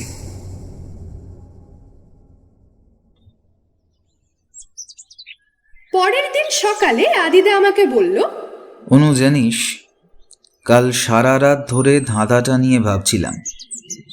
মোটামুটি প্রায় 90% পরিষ্কার, আর বাকি 10%-এর জন্য যেতে হবে একবার নীতিশ পালদের শিল্পালয়ে। আমি কিছুটা অবাক হয়ে জিজ্ঞাসা করলাম, এই ধাঁধার সাথে নীতিশ পালদের আবার কি সম্পর্ক? আছে একটা বিশাল বড় সম্পর্ক আছে, যদি আমার অনুমান ঠিক হয় তো। চল, তার আগে একটু ঠাকুরের বেদি থেকে ঘুরে আসি, দেখি ওখানে কিছু সূত্র পাই কিনা। দুজন মিলে নিচে গেলাম, বাড়ি থেকে বেরিয়ে দুর্গা মন্দিরে চলে গেলাম। বেদিটা পুরো খালি পড়ে আছে, শুধু জল ভরা ঘটটাই রাখা আছে। আদিদা বলল, অনু, চট করে চারিদিকটা একটু হাতিয়ে দেখতো, কিছু পাওয়া যায় কিনা। আমিও বেদির চারদিকটা ভালো করে খুঁজে দেখলাম, কিছুই পেলাম না। হ্যাঁ, শুধু দেখলাম যে বড় মোমবাতিটা একটু দূরে পড়ে আছে। ওইটা হাতে নিয়ে আদিদাকে বললাম, আদিদা মোমবাতি এই দেখো। আদিদার সঙ্গে সঙ্গে আমার কাছে এসে জিজ্ঞাসা করলো, কোথা থেকে পেলি এইটা? এই তো আমার পায়ের কাছেই পড়েছিল, এই দেখো ঠিক এখানে। আদিদা নিচে বসে ভালো করে দেখলো আর বলল, যেখানে মোমবাতিটা রাখা ছিল ঠিক তার 1.5 ফুট দূরে ছিটকে পড়েছে। তার মানে কোনো কিছু দিয়ে আঘাত করা হয়েছে মোমবাতিটার উপর। আর তারপরেই ছিটকে পড়েছে এখানে। অনু, ভালো করে চারিদিকটা খোঁজ, আবার কিছু তো একটা পাওয়া যাবে যেটা দিয়ে মোমবাতিটায় আঘাত করা হয়েছিল। কারণ কাল রাতের পর থেকে আমি এই মন্দিরে তালা দিয়ে দিয়েছিলাম, আর চাবি আমার কাছেই ছিল। তো এখান থেকে আশা করছি কোনো কিছুই সরানো হয়নি। ভালো করে খোঁজার পরে একটা জিনিস পাওয়া গেল, কিন্তু সেটা দিয়ে খুব বেশি কিছু আমরা উদ্ধার করতে পারলাম না। জিনিসটা হলো একটা প্লাস্টিকের মাঝারি মাপের বল। আমি বললাম, এই বলটা নিয়ে ওই রনি আর বনি খেলছিল না, এখানে কি করে আসলো? আদিদা বলল, ওটাকে রাখ সাথে, দরকার পড়লে ওটাও আমাদের কাজে আসবে। এইবার চল একটু রঘুদার কাছ থেকে ঘুরে আসি, দেখি ওর দিক থেকে কিছু পাওয়া যায় কিনা। আমরা চলে গেলাম রঘুদার কাছে। ও পিছনের বাগানে কিছু কাজ করছিল। আমাদেরকে দেখে একটু ইতস্তত বোধ করছিল, বা হয়তো একটু ভয়ই পাচ্ছিল। আদিদা ওর কাঁধে হাত রেখে বলল, আচ্ছা রঘুদা, আমাকে একটা কথা বলুন, জেনারেটর তো আপনিই চালান, তো মোটামুটি কতক্ষণ লাগে আপনার জেনারেটরটা স্টার্ট করতে? রঘুদা একটু ভেবে নিয়ে তার ডান হাতটা দিয়ে মুখ মুছে নিয়ে বলল, তা দাদাবাবু ওই মোটামুটি মিনিট 2 মতো। কেন দাদাবাবু, কিছু হয়েছে? আচ্ছা চলুন তো একবার জেনারেটরটা স্টার্ট করে দেখান। রঘুদার মুখটা দেখে মনে হলো ও জোর করেই আমাদের সাথে যাচ্ছে জেনারেটরটা চালাতে। জেনারেটরের সামনে গিয়ে বলল, বাবু স্টার্ট করি? করুন। রঘুদা বেশ গায়ের জোর দিয়ে লোহার ভারী হাতলটা ঘুরিয়ে ঘুরিয়ে জেনারেটরটা স্টার্ট করল। আদিদা রঘুদার হাত থেকে হাতলটা নিয়ে জেনারেটরের গায়ে হালকা জোর দিয়ে আঘাত করল, আর একটা ঢং করে ধাতব আওয়াজ হলো। যদিও ব্যাপারটা রঘুদার পুরো মাথার উপর দিয়ে গেল। এমনকি আমিও বেশি কিছু বুঝলাম না এই আঘাতটা করার কারণ কি। আচ্ছা ঠিক আছে, যান আপনারা কাজ করুন বলে আদিদা রঘুদাকে ছেড়ে দিল, আর আমায় বলল, কিছু বুঝলি? মাথায় কিছু ঢুকলো? হ্যাঁ, মানে জেনারেটর চালাতে তো রঘুদার 20-25 সেকেন্ড লাগলো, কিন্তু ও তো বলল মিনিট 2 মতো লাগে। ঠিক ধরেছিস, আসলে ওনার বয়স হয়েছে, ঠিকভাবে গুছিয়ে মিথ্যেও বলতে পারলো না। সাদাসিধে মানুষ তো, একটু ভয় পেয়ে গিয়েছিল বেচারা। তার মানে বলছো রঘুদাও কালকে ওই মূর্তি চুরিতে মিলেছিল? ঠিক মিলেছিল বলবো না, ওকে বলা হয়েছিল ও যেন জেনারেটরটা একটু দেরিতে চালায়, বা হয়তো ওই 2 মিনিটেই ও মূর্তিটাকে ওখান থেকে সরিয়েছে। কিন্তু ও এই কাজ একা করতে পারবে না, লোকটা খুবই সাধারণ।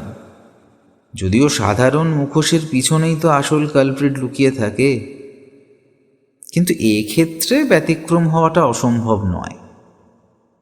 রঘুকে কেউ কাজটা করতে বলেছিল, ও একা কাজটা করেনি। যাই হোক, চল এইবার একটু নীতিশ পালের শিল্পালয় থেকে ঘুরে আসি। যে ব্যাপারটা পরিষ্কার করার আছে ওটা আগেই সেরে আসি। কিছুক্ষণ পরে আমরা নীতিশ পালের বাড়ির উদ্দেশ্যে রওনা হলাম। ওনার শিল্পালয়ে 2-1 সহকর্মী কাজ করছিল। তাদেরকে নিজেদের পরিচয় দেওয়ার পর তারা আর বেশি কিছু বলল না। আমরা আমাদের কাজ শুরু করে দিলাম। আদিতা বলল, আমি একটা কোণ থেকে খোঁজা শুরু করছি, তুই আর একটা কোণ থেকে শুরু কর। যা পুরনো জিনিস পাবি সব খুঁজে বার কর, মাটির মূর্তি, ছাঁচ, কোনো ডায়েরি বা অন্য যে কোনো কিছু। আমরা খুঁজতে শুরু করলাম, কিন্তু সেরকম কিছু পেলাম না। প্রায় ঘন্টা খানেক পরে আদিদা দেখলো শিল্পালয়ের মাঝামাঝি দেওয়ালে একটা ছোট দরজা মতো কিছু। একটু ধাক্কা দিতেই দরজাটা ভিতর দিকে খুলে গেল। আমরা দুজনেই একটু অবাক হয়ে ভিতরে ঢুকলাম। অন্ধকার ঘরটায় কিছুই দেখা যাচ্ছে না। আদিদা মোবাইলের টর্চটা জ্বালালো, বাম দিকে 2টো সুইচ দেখে একটা অন করলো, সঙ্গে সঙ্গে লাইট জ্বলে উঠলো। আর তারপর আমরা যেটা দেখলাম সেটা দেখে সত্যিই অবাক হয়ে গেলাম। দেখলাম ডান দিকের দেওয়ালে বড় বড় করে লেখা সেই ধাঁধাটা, যেটা অমূল্যরতন রায় আমাদেরকে উদ্ধার করতে বলেছে। আমি বলেছিলাম না এই ধাঁধার সাথে এই নীতিশ পালদের নিশ্চয়ই কোনো সম্পর্ক আছে। তার মানে শুধুমাত্র অমূল্যরতন রায়ই ওই ধাঁধার উত্তর খুঁজছিলেন না, সাথে নীতিশ পালও ব্যাপারটা সমাধান করতে চাইছিল। কিন্তু এই লেখাটা দেখে মনে হচ্ছে বেশ কিছু বছর আগের লেখা। মানে নীতিশ সেইটা লেখেনি, কিন্তু ও ব্যাপারটা জানে। আদিদা, ধাঁধাটার উত্তর কি হবে? আর কিভাবে এই নীতিশদের পরিবার এই ধাঁধাটার সাথে জড়িয়ে আছে? হ্যাঁ, অবশ্যই বলবো, শোন। প্রথম দুটো লাইন ছিল, সবাই কি দাম পায় নিজ নিজ সৃষ্টিতে, ভালো করে চেয়ে দেখো তোমার ওই দৃষ্টিতে। মানে সবাই তার সৃষ্টির জন্য দাম পায় না, আর চেয়ে দেখতে বলেছে ভালো করে ওই মূর্তির দিকে, মানে যে মূর্তিটি উনি বানিয়েছিলেন। তারপরের লাইনে বলছে, মাটিকে দেবতা করে প্রাণ ঢেলে দিলাম, কিন্তু শেষেতে গিয়ে ব্যর্থতা পেলাম। মাটি দিয়ে মূর্তি এত নিখুঁতভাবে তৈরি করেছেন যেন মনে হচ্ছে ওই মূর্তিতেই প্রাণ আছে, কিন্তু শেষে ব্যর্থ হতে হয়েছে। তারপর উনি বলছেন, নাহি দরকার ধন, নাহি কিছু প্রয়োজন, আসল সম্মানটুকু দিল না প্রিয়জন। টাকা পয়সার কোনো দরকার নেই, ওনার দরকার ছিল সম্মান, আর ওই সম্মানটা দিল না ওনার প্রিয়জন। কিন্তু এখানে প্রিয়জন বলতে ওনার কোনো নিজের লোক বা আত্মীয়কে বলা হয়নি। আর শেষের লাইনটা লক্ষ্য কর, এই লাইনটাতেই আসল কথা বলা আছে, আমারই সৃষ্টি আজ আমাকেই চেনে না, কালের কৃষ্ণ তবে এটা ঠিক হলো না। যে সৃষ্টি করেছে তাকেই কেউ চেনে না, মানে কেউ আসল লোকটাকে চেনেনি যে সৃষ্টি করেছিল।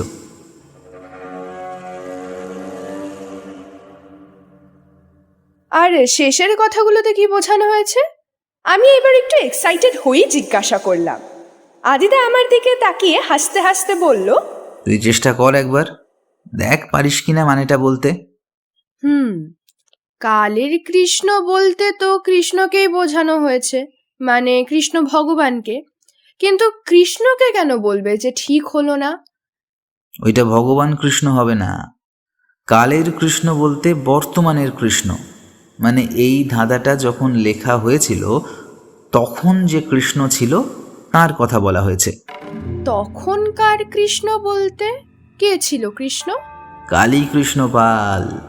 এখানে কালী কৃষ্ণ পালের কথা বলা হয়েছে, আর উনি কাজটা ঠিক করেননি।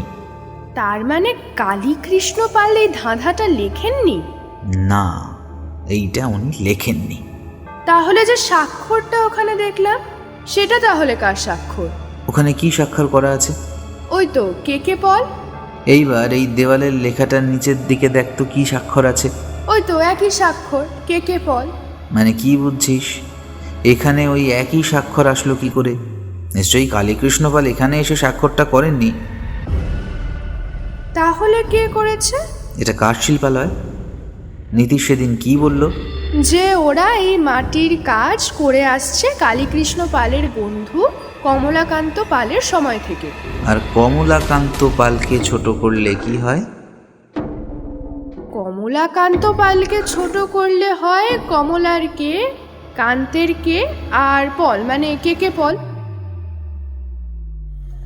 একদম ঠিক, এইটা কমলাকান্ত পালেরই স্বাক্ষর।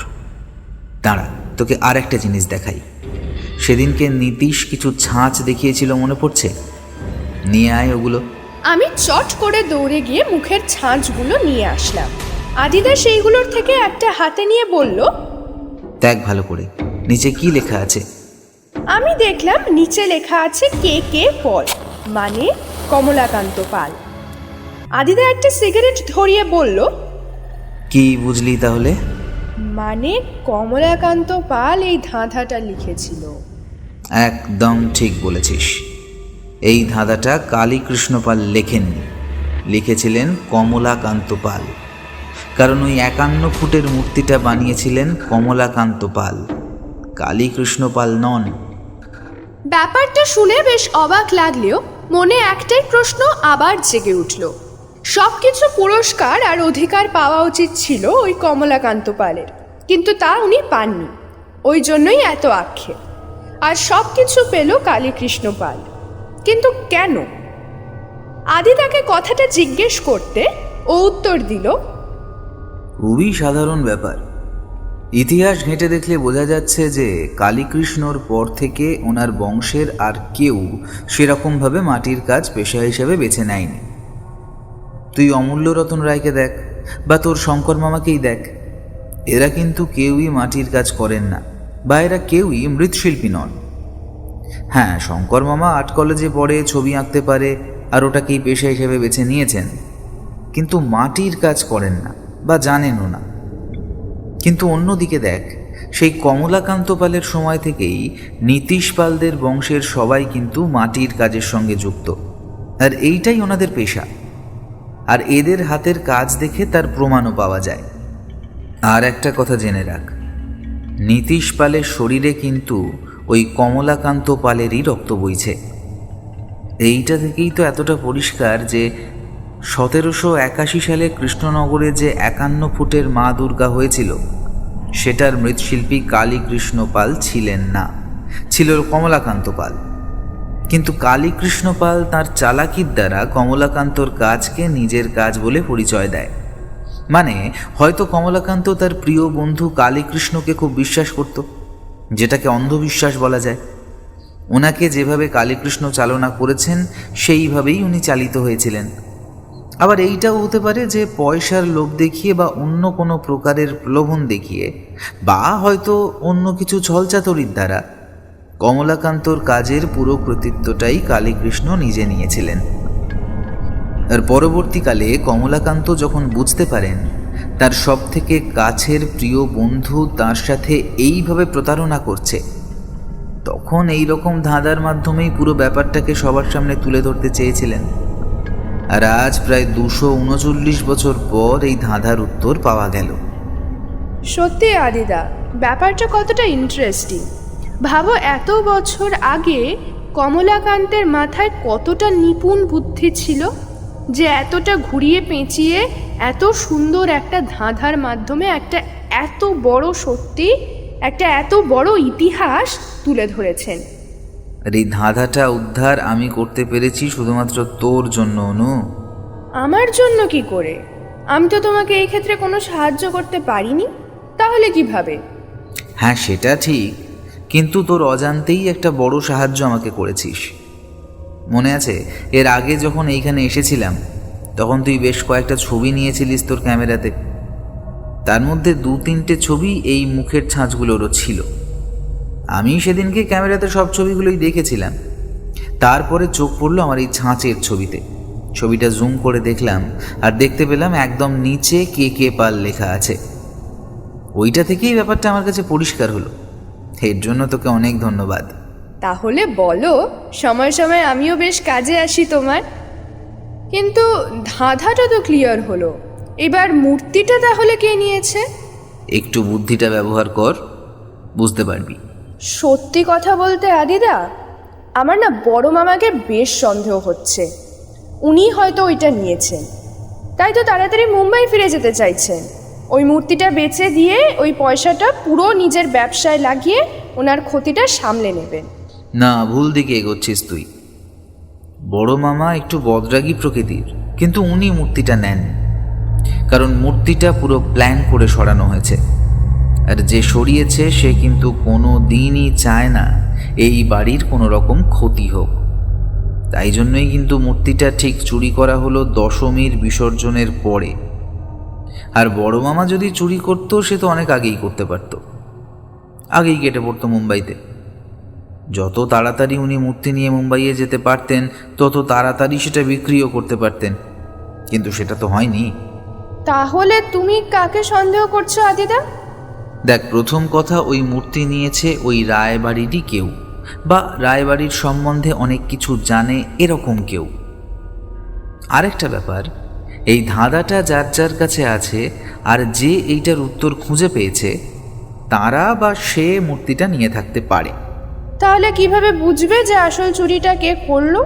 আমি আপাতত দুজনকে টার্গেট করে এগোচ্ছি। যে দুজনের কাছে এই ধাঁধাটা আছে সেই দুজনের মধ্যে কেউ একজনই নিয়েছে, মানে হয়তো অমূল্য রতন রায়, নয়তো নীতিশ পাল। এই দুজনের মধ্যে কেউ তো ধাঁধাটার উত্তর খুঁজে পেয়েছে। নীতিশ পাল যদি উত্তরটা বুঝতে পারে তাহলে তার না হয় চুরি করার একটা কারণ আছে, কিন্তু অমূল্য রতন রায় মূর্তিটাকে কেন চুরি করবে? জিনিসটা তো ওনার কাছেই থাকে। তার মানে নীতিশ পাল। সেটার চান্সই বেশি। কারণ দেখ, সেদিন নীতিশ পালের কথাগুলো শুনে যা বুঝলাম, কালীকৃষ্ণ যে এতটা বিখ্যাত হয়েছিল সেটা কিন্তু ওনার পছন্দ ছিল না। তাহলে কি সোজা নীতিশকে গিয়ে চার্জ করবে, না অন্য কিছু ভেবেছো তুমি? আমাকে আজকের দিনটা সময় দে। আশা করছি কালকে সকালের মধ্যেই সমস্ত প্রশ্নের উত্তর আমি দিতে পারবো। নীতিশ পালের শিল্পালয় থেকে আমরা চলে গেলাম মামার বাড়ি। আদিদা বলল, তুই ঘরে যা, আমার দুটো কাজ আছে, একটু মিটিয়ে আসছি। আমি ওকে বললাম, সে ঠিক আছে, শুধু আমাকে বলো কোন দুটো কাজ, সেটা কি আমাকে বলা যাবে? অবশ্যই। প্রথমে যাব একটু রনি আর বনির সাথে বল নিয়ে খেলতে, আর তারপর যাব নীতিশ পালের কাছে ওই ধাঁধাটা নিয়ে খেলতে। আদিদা কথাগুলো বলল ঠিকই, কিন্তু প্রত্যেকটা কথাই আমার মাথার মধ্যে না প্রবেশ করে মাথার অনেকটাই উপর দিয়ে বেরিয়ে গেল। আমি সেটা ওকে না বুঝতে দিয়ে বললাম, ঠিক আছে তুমি তাহলে যাও, আমিও ঘরে গিয়ে একটু জিরিয়ে নিই। প্রায় বিকেল 5টার সময় আমি ঘরে আসার প্রায় 1 ঘন্টার মধ্যে আদিদা ঘরে ফিরে আসলো। আমি কিছু জিজ্ঞাসা করতে যাব এমন সময় আদিদা সিগারেটটা ধরিয়ে তাতে একটা টান দিয়ে বলতে শুরু করলো, জানি শোনু, কথায় আছে না, সত্য একদিন প্রকাশ ঠিকই পায়। এই কেসটায় অনেকটাই সেরকম হলো। আর আমি কিন্তু এখানে কোনো কিছুই সেইভাবে সলভ করলাম না। আমার যা ধারণা, আমাকে দিয়ে পুরো ব্যাপারটা যাচাই করিয়ে নেওয়া হলো। আর কি জানিস, লোভ জিনিসটা খুব খারাপ। শুধুমাত্র অন্য একজনের সম্পত্তির উপর, টাকা পয়সার উপর লোভের জন্য আর একজন তার প্রাপ্য সম্মান থেকে বঞ্চিত হলো। কিন্তু আগামীকাল আশা করছি তার সুবিচার হবে, আর হওয়া উচিত। সত্যি কথা বলতে, এই কৃষ্ণনগরে না আসলে কিন্তু এই 200 বছরেরও বেশি পুরনো ইতিহাসের সম্বন্ধে কিছুই জানতে পারতাম না। আর না জানতে পারতাম বিখ্যাত মৃৎশিল্পী কমলাকান্ত পালের সম্বন্ধে। যাই হোক, কালকে কালীকৃষ্ণ আর কমলাকান্তর মধ্যে কার জয় হয় সেটাই এখন দেখার। আমার আদিদার কথাগুলো বুঝতে একটু অসুবিধাই হচ্ছিল, তাই আমি ওকে বললাম, তার মানে আমি ঠিক বুঝলাম না, একটু পরিষ্কার করে বলো। সত্যি কথা বলতে, ব্যাপারটা আমার কাছেও একটু অস্পষ্ট, যে এই ধাঁধাটা আমাকে সলভ করার জন্য বলা হলো নাকি যাচাই করার জন্য বলা হলো। মানে কি বলতো, যে সমস্যার সমাধান ইতিমধ্যেই হয়ে গেছে সেটাকে পুনরায় সমাধান করতে বলা হলো, আর স্বর্ণমূর্তিটা তাহলে চুরি কেনই বা করা হলো? নাকি আমার গোয়েন্দাগিরির পরীক্ষা করা হচ্ছে?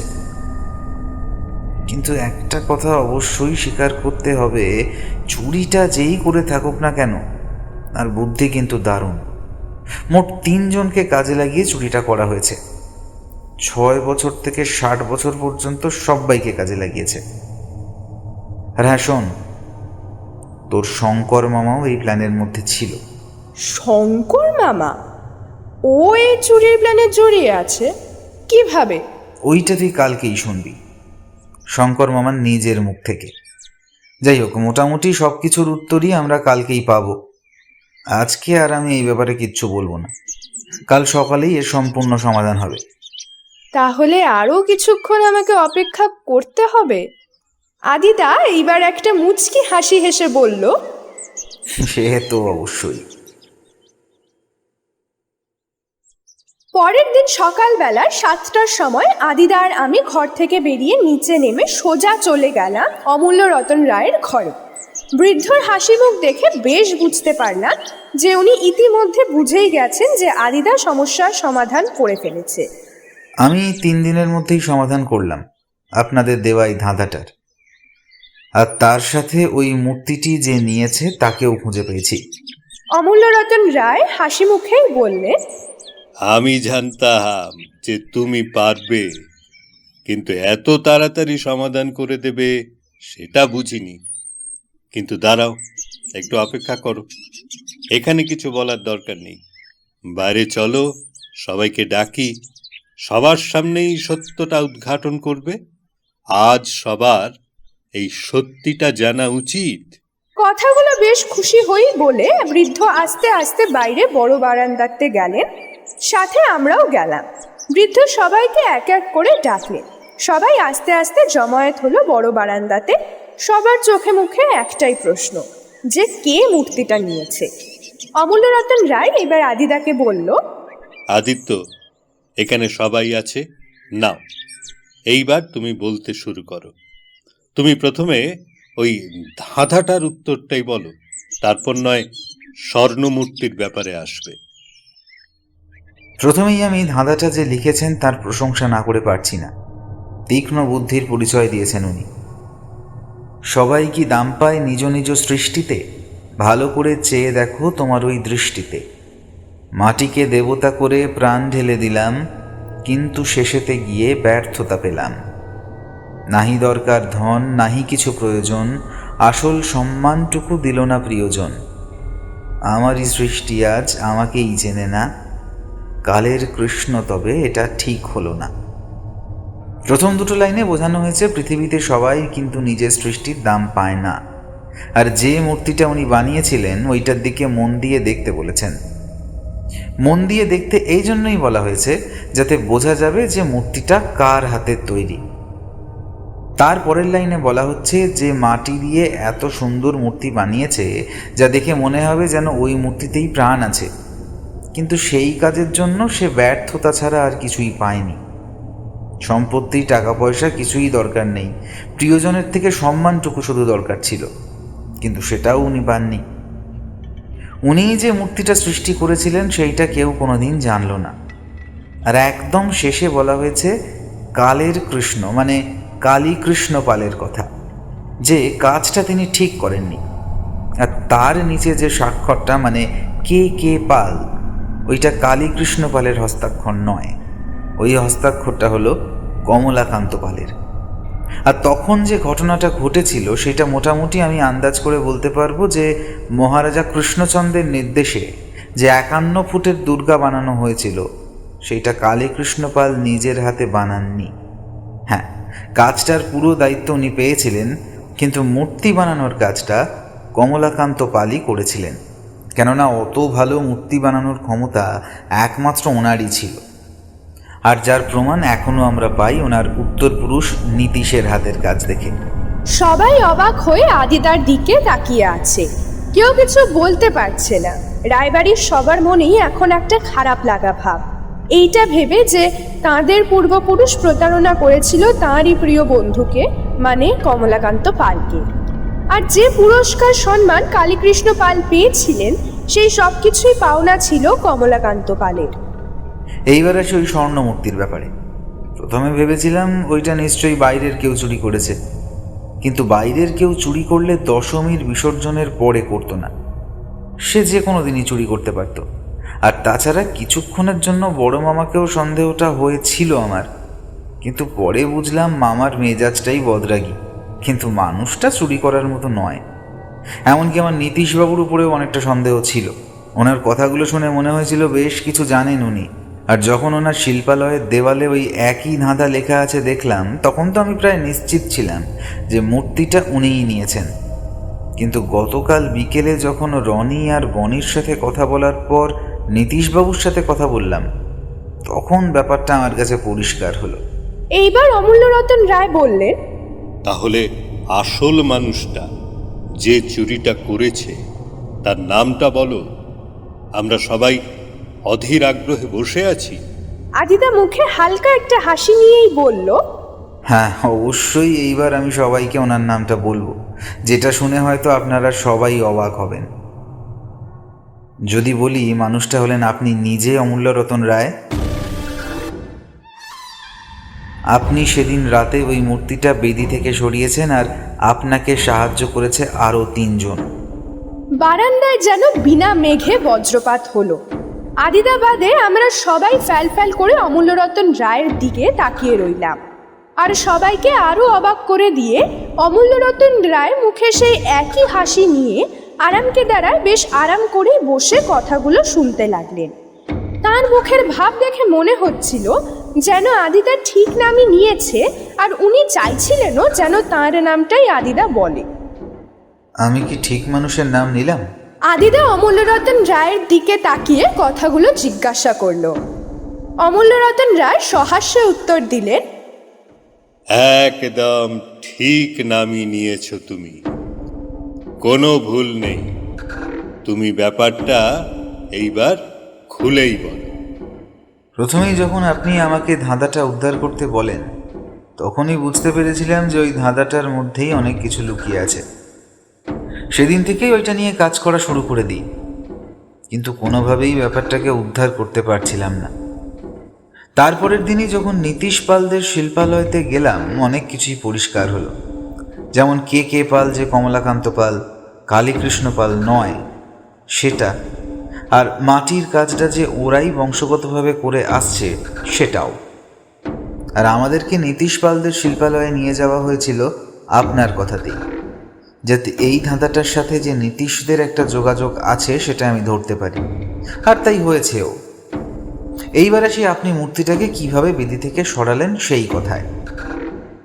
দশমীর দিন বিকেলে আপনি শঙ্কর মামাকে বলেই রেখেছিলেন যে উনি যেন ঠিক সময় মেন সুইচ অফ করে দেয়। উনি ঠিক সময় মতো এই কাজটা করেছেন। ঠিক তার কিছুক্ষণ আগে আপনি রনিকে বলেছিলেন ও যদি বল দিয়ে এক হিটে মোমবাতিটা ফেলতে পারে তাহলে আপনি ওকে পুরস্কার দেবেন। আপনি জানতেন রনি ক্রিকেট খেলা শেখে, আর ওর হাতে টিপও খুব ভালো। যথাসময় রনিও খেলার ছলে নিজের অজান্তেই সঠিকভাবে নিজের কাজটা করে।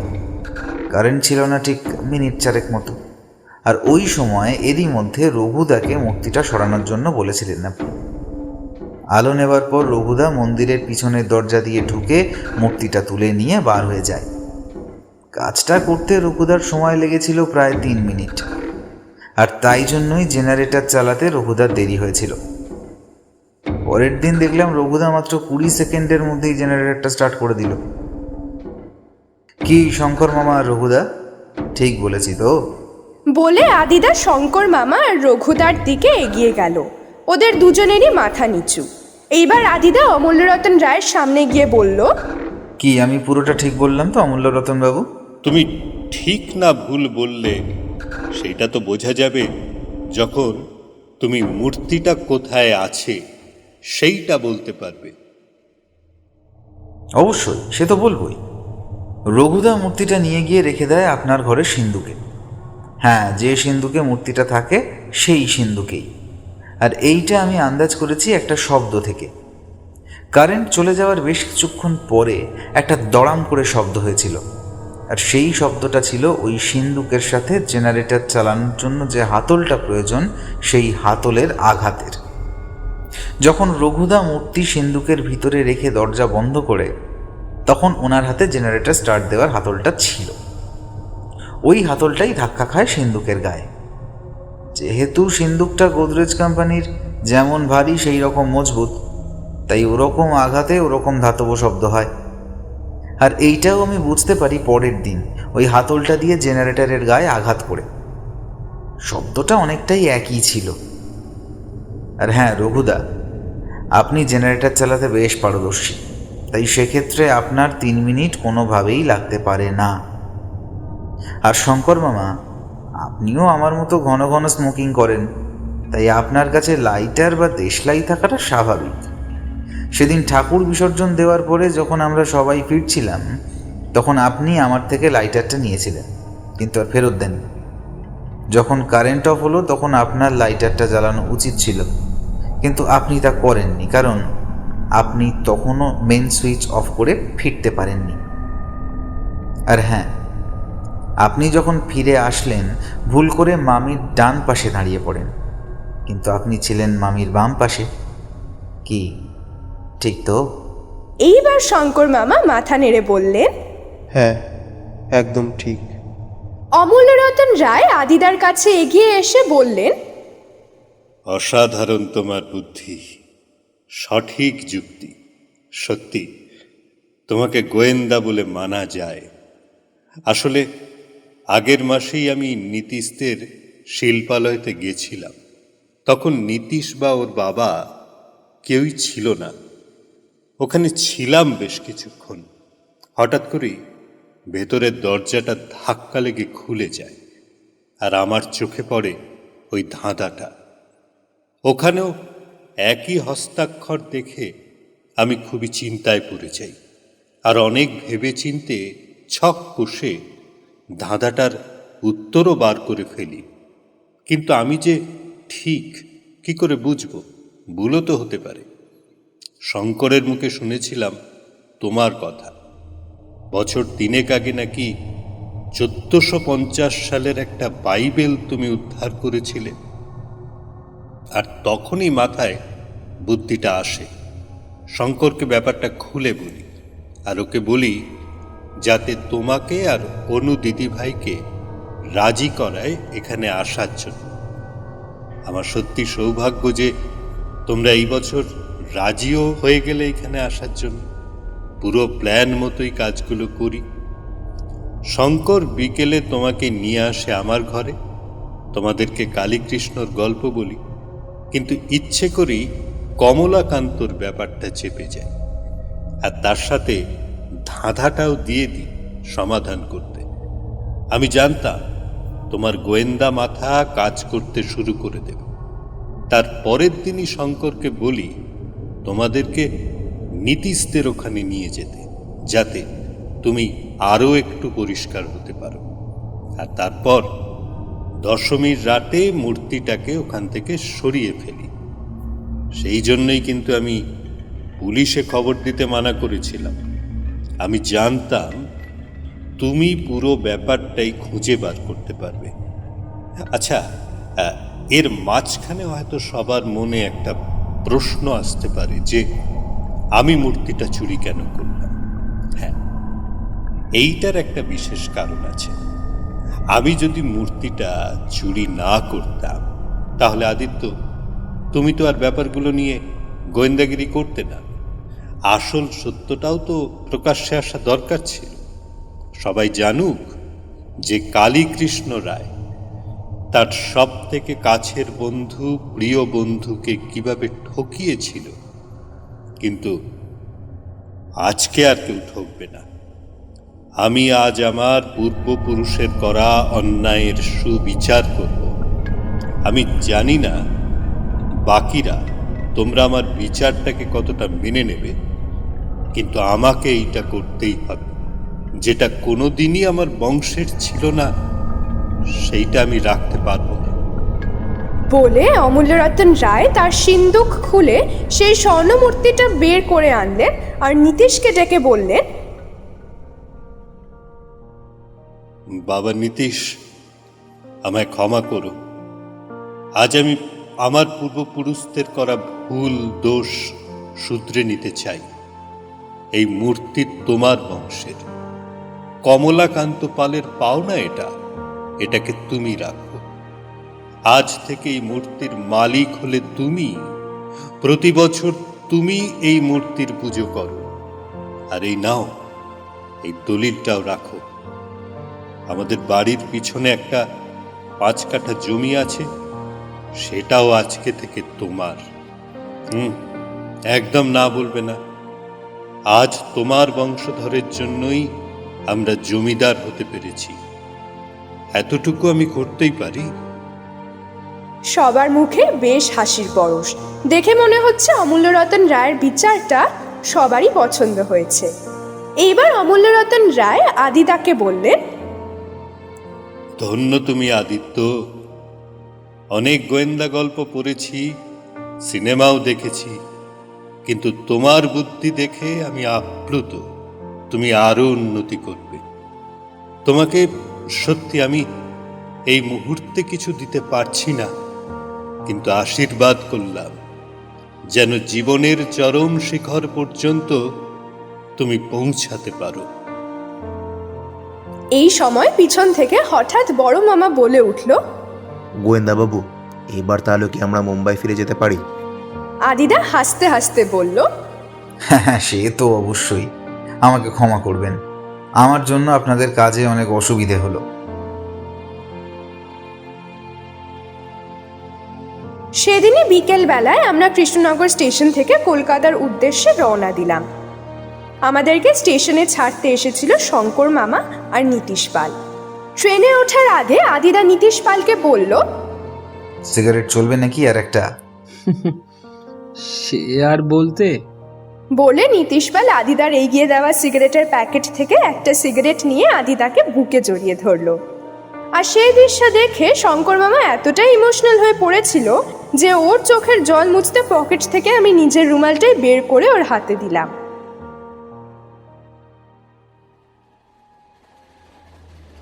ট্রেন কৃষ্ণনগর স্টেশন ছাড়ার পরে আমি আদিদাকে জিজ্ঞাসা করলাম, আদিদা, আমরা কি কলকাতা আর কলকাতার আশেপাশে গোয়েন্দাগিরি করে যাব? এর বাইরে কি কোনোদিনও কোথাও যাব না? আদিদা মুখে হালকা একটা হাসি এনে বলল, একটু অপেক্ষা কর, কলকাতার বাইরে নয়, এইবার পুরো পশ্চিমবঙ্গের বাইরেই যাব আমরা। কোথায় গো আদিদা? আদিদা পকেট থেকে সিগারেটের প্যাকেটটা বার করে তার থেকে একটা সিগারেট নিয়ে দুই ঠোঁটের ফাঁকে নিয়ে বলল, ব্যাঙ্গালোর।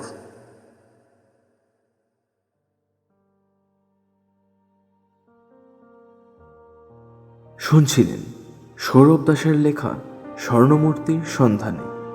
গল্প পাঠ ও অনুর চরিত্রে দিব্যাঙ্গনা, আদিত্যর ভূমিকায় পিনাকি, অমূল্য রতন রায়, শুভজিৎ সরকার, শঙ্কর মামার চরিত্রে বিপ্রদীপ, নীতিশ পাল, শুভ্র, বড়মামা বিলাস রায়, অনির্বাণ, রঘু, নিবেদন এবং গল্পের সূত্রধার আমি পার্থ। প্রচ্ছদ অঙ্কনে মোনালিসা, সম্পাদনায় নিবেদন, আবহ সঙ্গীত, স্পেশাল এফেক্টস এবং সমগ্র পরিচালনায় প্রতীক। গল্পের কমেন্ট বক্সে নিজেদের মতামত জানাতে ভুলবেন না। আমাদের সাথে যোগাযোগ করার জন্য মেল করতে পারেন আমাদের অফিসিয়াল ইমেল আইডি official.13hourtales@gmail.com এ। আমাদের পরিবেশনা ভালো লেগে থাকলে চ্যানেলটিকে সাবস্ক্রাইব করুন।